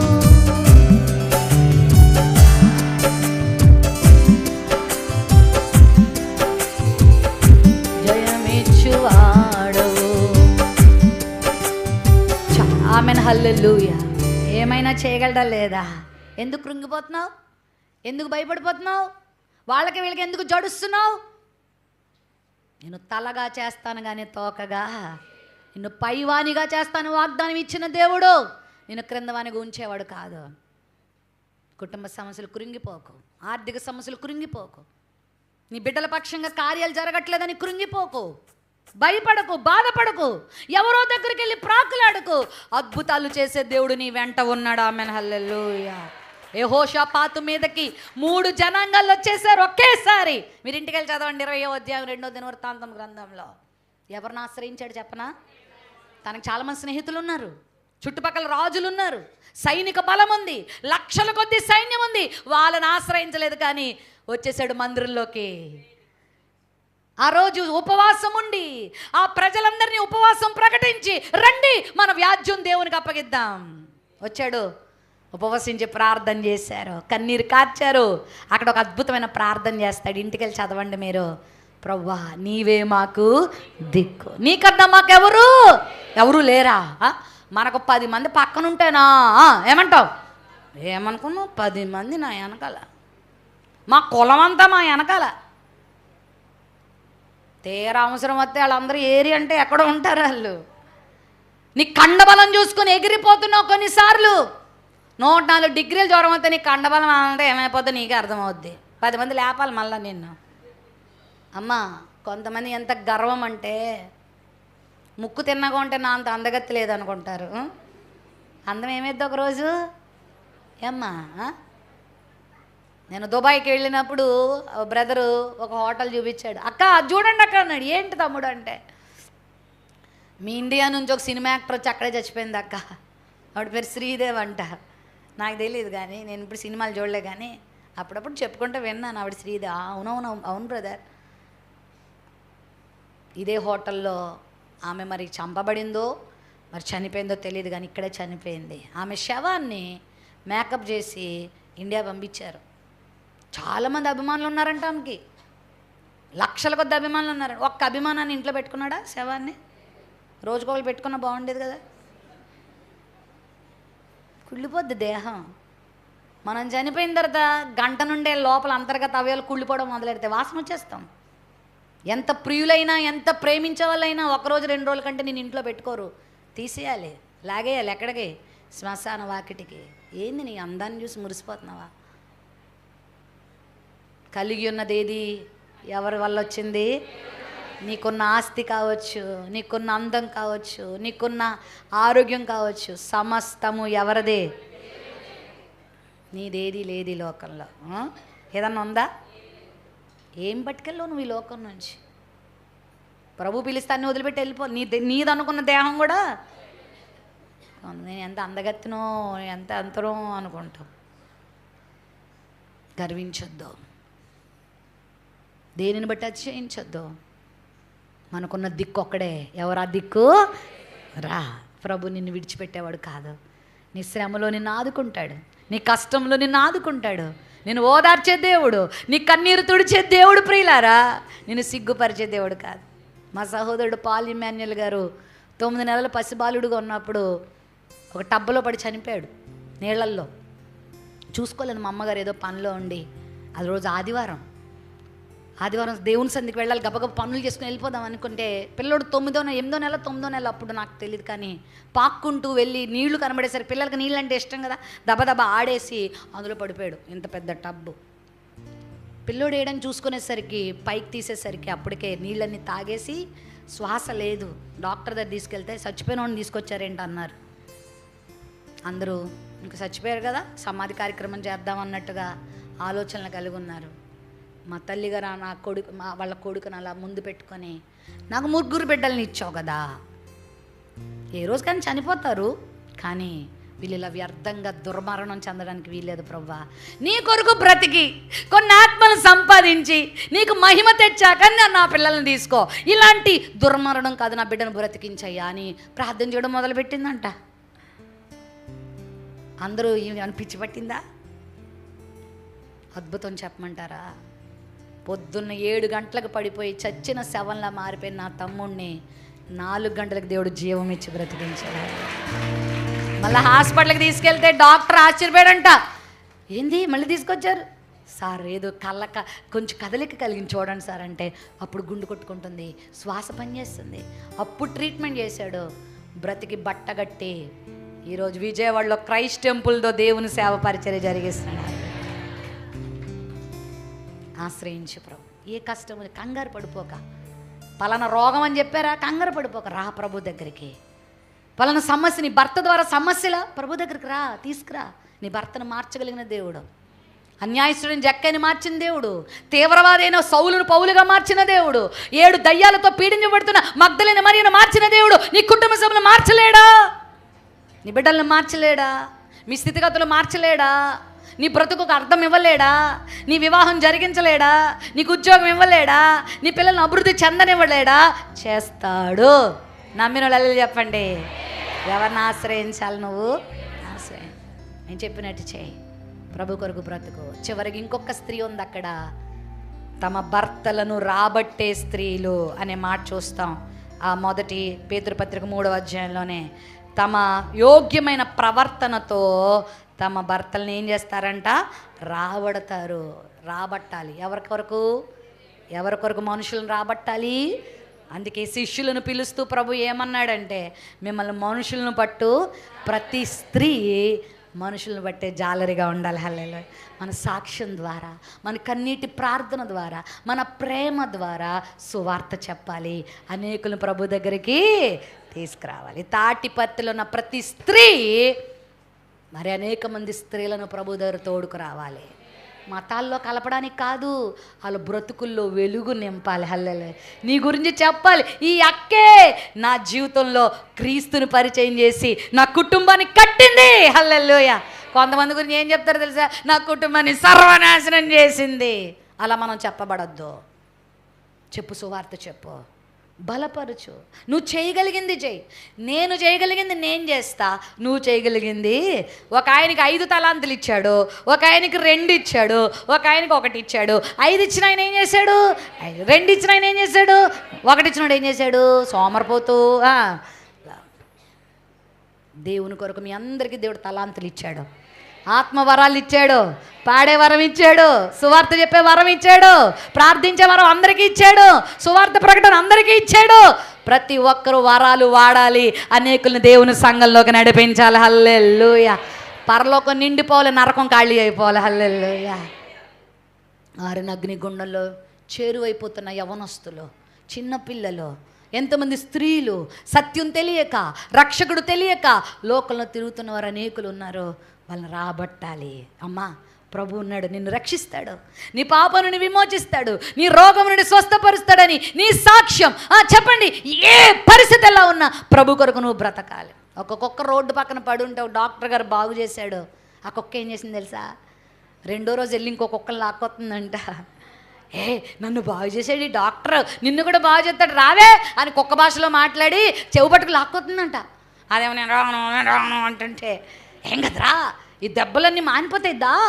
దాన్ని ఎవరో కొట్టారు, ఏదో పాడు పని చేసింది, చితక్కొడేశారు, నీ గాయాలన్నీ మానుతాడురా అని పిలిస్తే వచ్చిందంటది. దాన్ని కూడా డాక్టర్ గారు ఏం చేశారు? మందులు వేసి బ్రెడ్ పెట్టి దాన్ని బాగా చూసుకున్నారు. అది బాగుపడ్డాక 2 వెళ్ళి మళ్ళీ ఇంకో 2 కుక్కలు తెస్తున్నాయంట. ఈ 4 వెళ్ళి ఇంకో 4 తెచ్చినాయి అంట. ఈ 8 వెళ్ళి ఇంకో 8 అంట. ఈ 16 వెళ్ళి ఇంకో 16 అంట. ఈ 32 వెళ్ళి ఇంకో 32 అంట. ఈ 64 వెళ్ళి ఇంకో 64 అంట. పెరిగిపోతాం కుక్కల లిస్టు. మరి మీ సంఘం లిస్ట్ ఏమైనా పెరుగుతుందా? లిస్టు తగ్గిపోతుందా? కుక్కకే అంత జ్ఞానం అంటే మనకెంత ఉండాలి? ఒక డాక్టర్ గారు ఏదో కొంచెం అలా సేవ చేసినందుకు దానికి, అందుకే కుక్కకి విశ్వాసం కలిగి జంతువు అంటారు. మరి మనం విశ్వాసం అని పేరుంది కదా, మరి మనం ఎంతమందిని ప్రభు దగ్గర తేవాలి? ఆమేన్. హల్లెలూయా. సన్నివేశం చెప్పి ముగించేస్తాను. మగ్దలేని మరియా భయంకరమైన దురాత్మ నుంచి విడుదల పొందిన తర్వాత మొట్టమొదటి పునరుద్ధాన సువార్త ప్రపంచానికి మరియే చెప్పింది. యేసు లేచాడన్న వార్త మరియ ద్వారా ప్రపంచానికి దేవుడు అందించాడు. హల్లెలూయా. శిష్యులకు చెప్పింది, దేవుని వైపుకి అనేకులను రాబట్టాలి. దేవుని దగ్గరికి ఎలా రాబట్టగలమంటే, ఒకటి ప్రార్థనతో రాబట్టగలం. నీ కన్నీటి ప్రార్థన. అందుకే మన యిర్మీయా ఏమంటాడు? రోదనము చేసే స్త్రీలను పిలవండి. రోదనం చేసే స్త్రీలు కావాలి, ప్రార్థించే స్త్రీలు కావాలి, దేవుని సన్నిధిలో దేవుని ఆశ్రయించి మొర్రపెట్టే స్త్రీలు కావాలి. అనేక మంది అలా ప్రార్థించే కరడుగట్టిన వారు అనేకులు ప్రభు దగ్గర తీసుకొచ్చారు. సెయింట్ మరి అగస్టిన్ అని ఒక భయంకరుడు ఒక ఆయన ఉన్నాడు. ఆ తల్లి 19 సంవత్సరాలు కన్నీటి ప్రార్థన చేసింది. అందరూ అన్నారు, నీ కొడుకు అంత దుర్మార్గుడు మరొకడు లేడు, చంపే అలాంటోడిని, ఎందుకు ఇలాంటోడు ఉండకూడదని. ఎందుకంటే లేని అక్రమ సంబంధాల్లో, లేని పాడలవాట్లో అంత దుర్మార్గుడు. అందరూ ఉమ్మేయడమే ఆ పిల్లాడిని చూసి. ఇలాంటోడిని కన్నావా అని ఆమెను కూడా అందరూ తిడుతుంటే ఆ తల్లి కన్నీటి ప్రార్థన చేయగా 19 సంవత్సరాల తర్వాత సెయింట్ అగస్టిన్ రక్షణ పొందాడు, గొప్ప దైవజనుడిగా మారిపోయాడు. హల్లెలూయా. ఆయన ఒక మాట అన్నాడు, ఏమన్నాడు తెలుసా? నా తల్లి యొక్క కన్నీటి ప్రార్థన ప్రవాహముల్లో నేను కొట్టుకుని వచ్చాను దేవుని సన్నిధిలోకి అన్నాడు. హల్లెలూయా. వరదలు వచ్చినప్పుడు ఏం జరుగుతాయి? అన్ని కొట్టుకొచ్చేస్తాయి కదా. అలా నీ కన్నీటి ప్రార్థన ఒక వరదలా చేసి కరడు కట్టిన వాళ్ళందరినీ కొట్టుకుని వచ్చేలా చేస్తాడు దేవుడు. హల్లెలూయా. ఏం కృంగిపడకు. దేవుడు మార్చలేనోడు అంటాడు, ఇంకా భూమి మీద పుట్టలేదంట. ఎవరినైనా మార్చగలడు, ఆయన మారుస్తాడు. ప్రార్థన, నీ కన్నీటి ప్రార్థన ద్వారా. విలాప ప్రవక్త అని పేరు వచ్చింది ఎవరికి? యిర్మీయా ఏడ్చేవాడు. నా కన్ను కన్నీటి ఊటగా మారిపోయిందని ఏడ్చాడు. మనం కూడా ఏడవాలి. ఎందుకు ఏడవాలి? ఇల్లు లేదని, పొలం లేదని కాదు, ఆత్మల కొరకు ప్రార్థన చేయాలి. ప్రార్థనతో మనం అనేకులను రాబట్టచ్చు. రెండోది, సాక్ష్యం చెప్పుట ద్వారా, సువార్త చెప్పుట ద్వారా అనేకులను ఏం చేయొచ్చు? రాబట్టచ్చు. మూడోది, సాక్ష్య జీవితం. ఈ రెండు ఉండి నీకు సాక్షి జీవితం లేదనుకో, ఈమె చెప్తుంది కానీ అలా ఉండదండి. చర్చిలో ఒకలాగా బయట ఒకలాగా అన్నారనుకో, నీ ప్రభు వైపుకి ఎవరు రారు. నీ ప్రేమ, నీ సాక్ష్యం ద్వారా అనేకులను ఎక్కడ తీసుకురావచ్చు. రాబడదామా? ఈ సంవత్సరం అయిపోతుంది. ఇంకెన్ని రోజులు ఉన్నాయి? లెక్కడండి. ఇంకెన్ని రోజులు? డిసెంబర్లో 31 రోజులు, నవంబర్లో ఇంకెన్ని రోజులు ఉన్నాయి? అయిపోయినాయి 2 రోజులు. 31, 28 ఎంత? త్వరగా చెప్పాలి. ఎంతమ్మా? 59 రోజుల, 58 రోజుల, అంతే. ఈ సంవత్సరం అయిపోద్దిగా. ఎంతమందిని రాబట్టావు? ఎంతమందిని ప్రభులోకి నడిపించావు?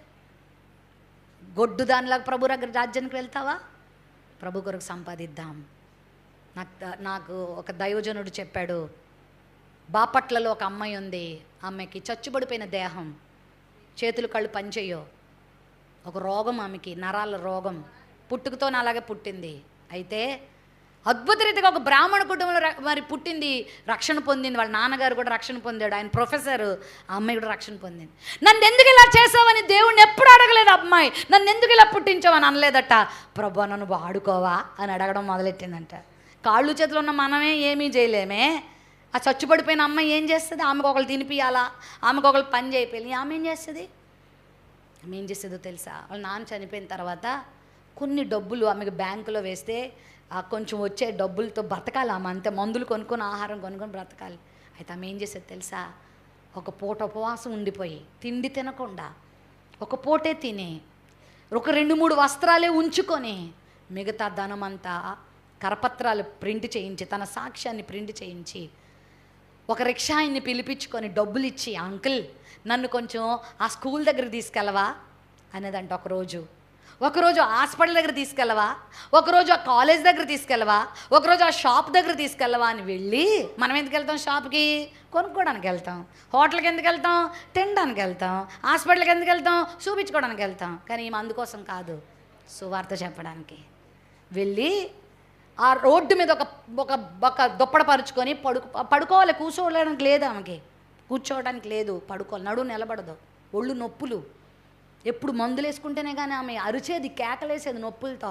అలాంటి పిల్ల నీ తట్టుకుంటూ అలా పడుకొని, ఆ వచ్చేవాళ్ళు స్కూల్ వదిలిపెట్టగానే పిల్లలు వస్తారుగా, కాలేజ్ వదిలిపెట్టగానే స్టూడెంట్స్ వస్తారు, వాళ్ళందరిని ఆపి, నాన్న ఒక్క మాట చెప్తా వినండి, యేసుక్రీస్తు రక్షకుడు మన కొరకు ప్రాణం పెట్టాడు, ఆయన మనకు పాప విమోచనిస్తాడు, ఆయన నమ్ముకుంటే పరలోకం ఉంది, నమ్మకపోతే నరకం ఉంది, ఆయన నమ్ముకుంటే శాంతి సమాధానాలు ఉన్నాయని తన సాక్ష్యంతో కలిపి చెప్తే, కొంతమంది రాళ్ళు ఇసిరి వెళ్ళిపోయేవారట, కొంతమంది ఇదేదో అడుక్కునేదో అనుకుని డబ్బులేసి వెళ్ళిపోయేవారంట, కొంతమంది నవ్వుకుంటూ వెళ్ళిపోయేవారట, కొంతమంది నిలబడి ఆలోచించి వెళ్ళేవారంట.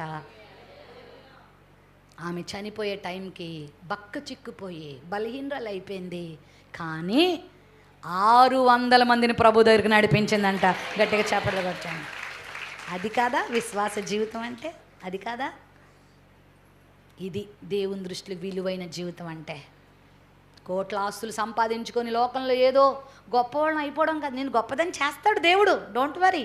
నీ కడుపు నింపుతాడు, నీ అవసరాలు తీరుస్తాడు, నిన్నేం దరిద్రగొట్టదానిగా చేయడు. కానీ నువ్వు ఇలాంటి విలువ కలిగిన స్త్రీగా తయారవుతావా? చెప్పండి. విలువైన స్త్రీలు అంటే ఎవరు?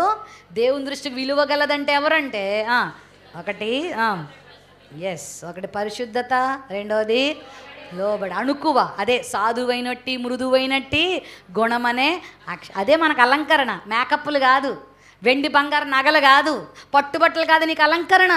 సాధుత్వం, మృదుత్వం, వినయం, విధేయత, ఇది నీకు అలంకరణ.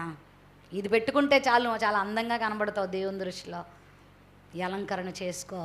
మూడోది, ఎవరికి దేవుని దృష్టిలో విలువైన వాళ్ళు అంటే ప్రార్థన చేయి. ఏ పరిస్థితి వచ్చినా ప్రభువును ఆనుకో, ప్రార్థన చేసుకో, నీ సమస్యల నుంచి అని విడుదలిస్తాడు. చివరిగా, ఇన్ని మేలులు పొందుతున్న మనం ఆయన గురించి లోకానికి ఏం చేయాలా?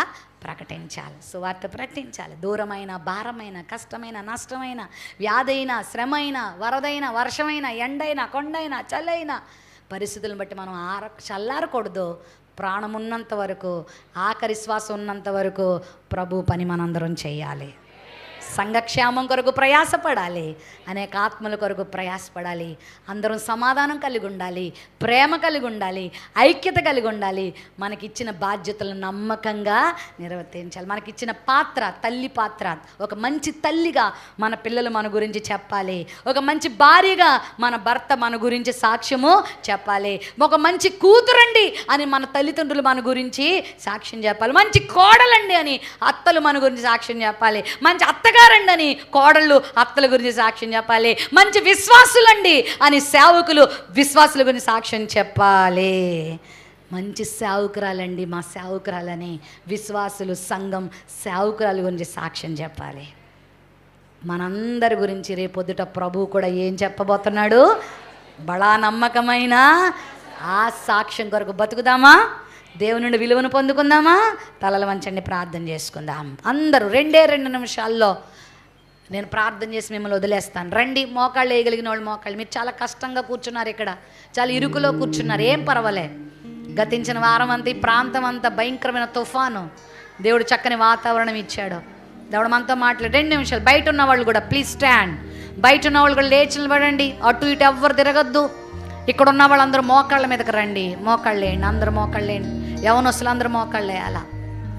దేవుని సన్నిధిలో లోబడి దేవుని దృష్టిలో వినయ విధేయతలతో గడగడ వణకాలి. దీనత్వం కలిగి ఉండాలి, తగ్గింపు కలిగి జీవించాలి. మనము దేని యందు అతిశయించడానికి వీల్లేదు ఈ లోకంలో. చేద్దాం, అందరూ ప్రార్థన చేద్దాం. ఏది దేవుని దృష్టిలో విలువైన స్త్రీలు? ఎవరు విలువైన వాళ్ళు? నీకు ₹1,00,00,000 ఉంటే విలువనా? నీకు ఇదిగో మిస్ యూనివర్స్ అనే అందం ఉంటే నీకు విలువనా? కేజీలు బంగారం ఉంటే విలువనా? మొత్తం ఎగిరిపోతాయి అవన్నీ కూడా. ఏది విలువైందో ఈరోజు విన్నాం. ఈరోజు ప్రభుతో చెప్పు, ప్రభువా నాలో పరిశుద్ధత దయచే, నా చూపులు, నా మాటలు, లోపము లేని జీవితం నాకు దయచే ప్రభువా. చాలాసార్లు సరసోక్తులు మాట్లాడుతున్నాను, నా నాలుక చాలా లూజుగా వాడేస్తున్నాను ప్రభువా. ఏది పడితే అది మాట్లాడేస్తున్నాను ప్రభువా, క్షమించు నాయన. నా చెవులు, నా చేతులు, నా కాళ్ళు, నా యావత్ శరీరము, నా పడక, నా నడక పరిశుద్ధంగా ఉంచుకుంటానయ్యా. అపవిత్రమైన జీవితము, అపవిత్రమైన ఆలోచనలు, వ్యభిచార సంబంధమైన జీవితము, జారత్వము, అపవిత్రత, కాముకత్వము, విగ్రహారాధన, అభిచారము, కలహములు, ఈర్ష్య, ఇదిగో ద్వేషం, కోపం, ఇవి నాలో ఉండకుండా సహాయం చేయండి అయ్యా. అందరూ చేయాలి ప్రార్థన. నోరు తెరిచి ప్రార్థన చేయ. లోబడే జీవితం నీకుందా? దీనత్వం నీకుందా? తగ్గింపు జీవితం ఉందా? ఎందుకమ్మా అతిశయపడుతున్నావు? అన్నీ ఉన్న ఆకు అణిగిమణిగి ఉంటుందంట, ఏమీ లేనాకు ఎగిరెగిరి పడుతుందంట. ఏం చూసుకొని ఎగిరి పడతావు? ఏముంది నీలో? ఈరోజు నీ శ్వాస ఇచ్చింది ఎవరో తెలుసా నీకు? దేవుడే శ్వాస ఇవ్వకపోతే ఈ పాటికి మీ ఇంటి ముందు టెంట్, నీ జీవితం సమాధి గుంటలోకి వెళ్ళిపోదా? దేవా, ఏమీ లేని నన్ను ఎంతగా కాపాడుతున్నావు, నడిపిస్తున్నావు. బ్రతుకున్నానంటే నీ కృప, 3 పూటలు తింటున్నానంటే నీ కృప, ఒక మంచి వస్త్రం కట్టుకున్నానంటే నీ దయా. చదువుని బట్టి అతిశయించొద్దు, డబ్బును బట్టి అతిశయించొద్దు. లోకంలో నీకంటే డబ్బున్న వాళ్ళు, గొప్ప వాళ్ళు ఎగిరిపోతున్నారు, వెళ్ళిపోతున్నారు లోకాన్ని విడిచిపెట్టి. పిల్లల్ని అనాథలుగా చేసి వెళ్ళిపోవట్లేదా? మనిషి ప్రాణం ఎప్పుడు పోతుందో ఎవరికి తెలియదు. ఆయన దగ్గర మనం లొంగవలసిన వారమే కానీ ఎదురు తిరగవలసిన వాళ్ళం కాదు. లోబడవలసిన వాళ్ళమే కానీ తిరుగుబడవలసిన వాళ్ళం కాదు. తిరుగుబడిలో ఉండొద్దు, లోబడిలో ఉండు. ఆశ్రయించు ప్రభువుని. ఏ సమస్య ఎదురొచ్చినా, ఎవరు నిన్ను బాధ పెడుతున్నా, ఎవరు నిన్ను వేధిస్తున్నా, ఏ అపవాది తంత్రముల చేత నువ్వు పోరాడుతున్నా, రా ప్రభు సన్నిధిలో. నీ ప్రభు శక్తిమంతుడు, నీ ప్రభు చేతకానివాడు కాదు, నీ ప్రభు బలవంతుడు. నన్ను బలపరచు అని యందు నేను సమస్తము చేయగలను అన్నాడు. నేను బలపరిచే దేవుడు ఉన్నాడమ్మా. ఎందుకు నా బతుకెందుకు అనుకుంటున్నావు? ఎందుకు నేను చచ్చిపోతే బాగుండు అనుకుంటున్నావు? నువ్వు సావక్కర్లే. నీ సమయం వచ్చినప్పుడు దేవుడు నిన్ను తీసుకుంటాడులే, పర్వాలేదు. నువ్వెప్పుడు చావును కోరుకోవద్దు. నేను ప్రభువు కొరకు బ్రతకాలే, నన్ను ఆయన బ్రతికిస్తాడు, నన్ను పోషిస్తాడు, నా తలెత్తే దేవుడు ఆయన అని ధైర్యంగా బ్రతకచ్చు. నువ్వు ఆయన ఆశ్రయిస్తావా? అన్న గొడ్రాలుగా ఉన్నప్పుడు లోకాన్ని ఆశ్రయించింది, వైద్యులను ఆశ్రయించింది, భర్తను ఆశ్రయించింది, పని జరగలే. షిలోహ మందిరంలో దేవుని ఆశ్రయించినప్పుడు దేవుడు ఆమెను కన్నీటిని తుడిచాడు, సమూయేల్ని ఈవిగా ఇచ్చాడు, ఆమెను దీవించాడు. నీ అవసరత ఏంటో దేవునికి తెలుసు.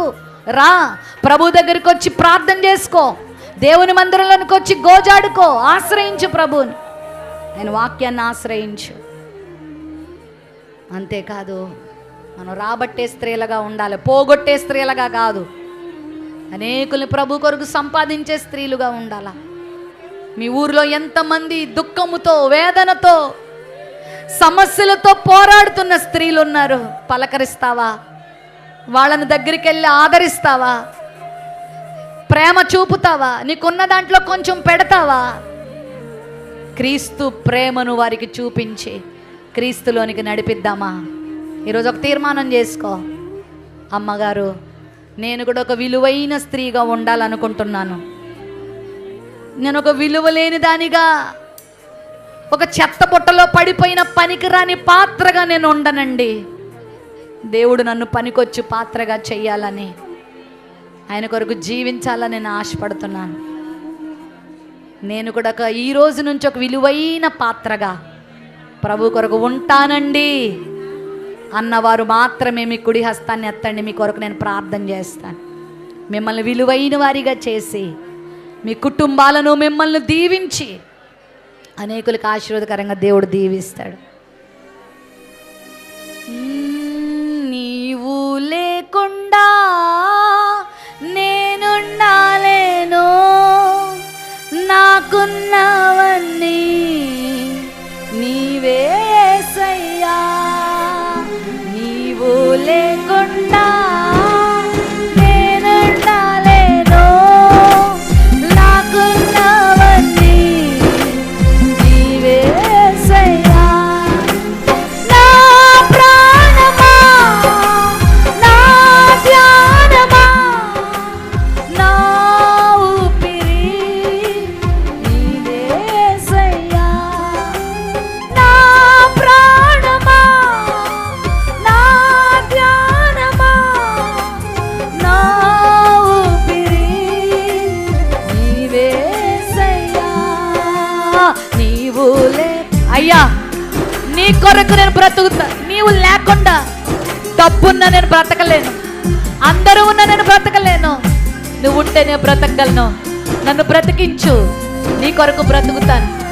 నా ప్రాణం, నా సర్వం, నా ధ్యాస, నా వ్యాస అంతా నువ్వే ప్రభు. అందరం ప్రభుకు మన సమర్పించుకుంటూ పాడదామా? నా ప్రాణమా, నా ధ్యానమా, నా ఊపిరి నీవే యేసయ్యా. అయ్యా, నీకంటే గొప్పవారు నాకు ఈ లోకంలో ఎవరు లేరు. నీ కొరకు బ్రతుకుతానయ్యా. అనేక మంది నీ కొరకు సంపాదిస్తాను.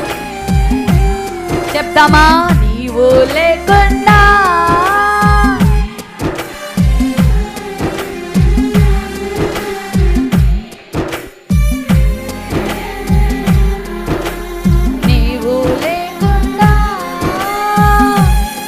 హృదయపూర్వకంగా చెప్పు, పెదాలతో కాదు.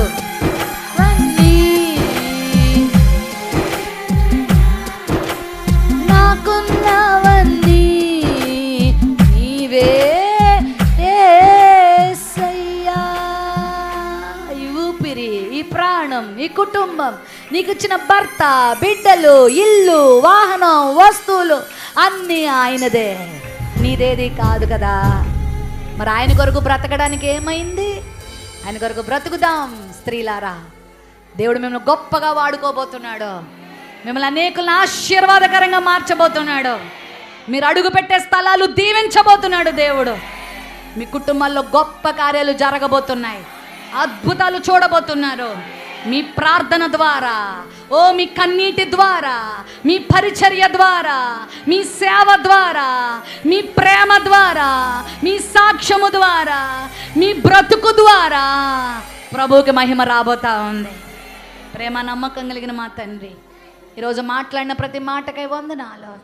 1 పేతురు పత్రిక 3వ అధ్యాయంలో 4 స్త్రీలను మా ముందు పెట్టావు ప్రభువా. పరిశుద్ధమైన స్త్రీలు, లోబడే స్త్రీలు, నిన్ను ఆశ్రయించే స్త్రీలు, నీ కొరకు రాబట్టే స్త్రీలుగా మేమందరం ఉందుము గాక. నీ బిడ్డల జీవితంలో ఉన్న సమస్యలన్నీ తొలగిపోవును గాక. నీ సాక్షులుగా, వెలుగుగా వారు జీవించుదురుగాక ప్రభువా. సణుగులు సంశయాలు మానేసి, కోపతాపాలు వదిలేసి, పాపమును దూరం పెట్టి, నీతితో, యథార్థతతో, పరిశుద్ధతతో, పవిత్రతతో, దీనత్వంతో, ప్రార్థనతో, విశ్వాసముతో బ్రతికి లోకానికి గొప్ప కార్యాలు చూపించుదురుగాక. జీవితంలో గొప్ప గొప్ప ఆశీర్వాదాలు అనుభవించుదురుగాక. ఈ సంఘాన్ని, సేవకులను ఇంకా బలంగా వాడుకొని అభ్యంతరాల ఆటంకాలు లయపరిచి అనేక వేల మందికి ఆశీర్వాదకరంగా ఈ సంఘం మార్చబడును గాక. ఈ సేవకులు మార్చబడుదురుగాక. ఇక్కడ ఎంతమంది సేవకురాండ్రున్నారో, ఎంతమంది సేవకులు ఉన్నారో వారు కూడా నీ నామమును మోస్తున్నారు గనుక, జీవం గల నీ నామమును ధరించారు గనుక, విరోధుల మధ్యలో, బాధ పెట్టేవారి మధ్యలో వారు తలలెత్తి నీ కొరకు బలమైన సాక్షులుగా జీవించి ఖండాలకు నీ నామాన్ని ప్రకటించే వారిగా ఉందురుగాక. యవన బిడ్డలను దీవించండి, యవన కాలాన్ని కాపాడండి, పవిత్రతను కాపాడండి. ఏ దుష్టుడికి బిడ్డలు దొరకద్దు ప్రభువా. పరిశుద్ధమైన జీవితాలు జీవించి చక్కని భవిష్యత్తులు పొందుకునేలా చేయండి. స్త్రీలందరి మీద నీ వెలుగుంచండి, పురుషులందరి మీద నీ వెలుగుంచండి, ఈ సంఘం మీద నీ వెలుగుంచమని. నీ రాకడ ఆలస్యం అయితే నీ సేవలు బలంగా వాడబడి అనేకులు నీ కొరకు సంపాదించే కృప మా అందరికీ దయచేయమని యేసు నామములో ప్రార్థిస్తున్నాం తండ్రి. అందరికీ వందనాలు. దేవుడు దీవించును గాక. కొంచెం సమయం ఎక్కువైతే నన్ను క్షమించండి. మిగతా కార్యక్రమాన్ని పాస్టర్ గారికి అప్పగిస్తాను. గట్టిగా చప్పట్లు కొట్టి దేవి నామాన్ని ఇంకా బిగ్గరగా హైదరాబాద్ వినబడాలా. బయట ఉన్నవారు, లాన్ ఉన్నవారు, సమస్త మహిమ దేవునికే చెల్లును గాక. ఎంతమందితో దేవుని మాట్లాడాడు? దేవునికి మహిమ కలుగును గాక. 2 చేతులు పైకెత్తి ప్రభుకి బిగ్గరగా వందనాలు, స్తోత్రాలు చెప్పండి. తన దైవ సేవకురాలు నిలబెట్టుకొని అద్భుతమైన వర్తమానాన్ని దేవునికి మహిమ కలుగును గాక. ఆమేన్ చెప్పండి. చక్కగా దేవుని మాటను ప్రకటించిన దైవ సేవకురాలు అభిషక్తురాలకి, షకినా గ్లోరీ అమ్మగారికి ప్రత్యేకమైన వందనాలు చెల్లిస్తున్నాను. సంఘ బిడ్డలందరూ, యవన బిడ్డలు చిరు సన్మానం వాళ్ళ పెద్దమ్మ గారికి, బిషప్ అమ్మగారికి చేయాలని వాళ్ళ ఆలోచన. అది జరుగుతుండగానే పాస్టమ్ గారు చాలామంది, సుమారు 51 మంది పేర్లు రాశారు ఇక్కడ. వారి పేర్లు చదువుతుండగా మీరు ఎక్కడున్నా త్వరపడి రాగలిగితే అమ్మగారితో ఒక ఫోటో తీసుకొని మనం ఈ కార్యక్రమాన్ని ఈ మధ్యాహ్నానికి ముగించుకుందాం. మళ్ళీ 2వ సెక్షన్లో బైబిల్ క్విజ్ ఉంది, అలాగనే లక్కీ డ్రా కూడా ఉంది, అలాగనే శుభాలు కూడా వినబోతున్నాం. ఆ తర్వాత స్నాక్స్తో ముగించబోతున్నాం. ఈ విషయాన్ని గమనించండి. Thank you. రావుల సంఘ బిడ్డలందరూ త్వరపడి. ఎర్రవరం పాస్టమ్ గారు, సువర్ణ మణి గారు, శాంతరత్నం గారు చేబ్రోలు, దీవెన గారు కాకినాడ, ఈ దైవజనరాలు అందరూ వస్తే, సిహెచ్ దీనా గారు కొండవరం, రత్నం గారు చిన్న జగంపేట, జిబ్లెస్సి గారు కొడవలి, అమృత కౌరి గారు తాడిపర్తి, బి సులేఖ గారు కే అచ్చంపేట, కే లలిత కుమారి గారు కాకినాడ, కే దుర్గడ పాస్టమ్ గారు, అలాగే కొడవలి సిహెచ్ శాంత్ కుమారి గారు, కే రూతం గారు చందుర్తి, సుధారాణి గారు దొంతమూరు, జి విమలా గారు చిన్న జగంపేట, కే మేరీరత్నం గారు రాజపల్లి, ఎస్ రూత్ గారు రామవరం, అలాగే పి షారోన్ గారు తుని, పి జై గారు శంకవరం,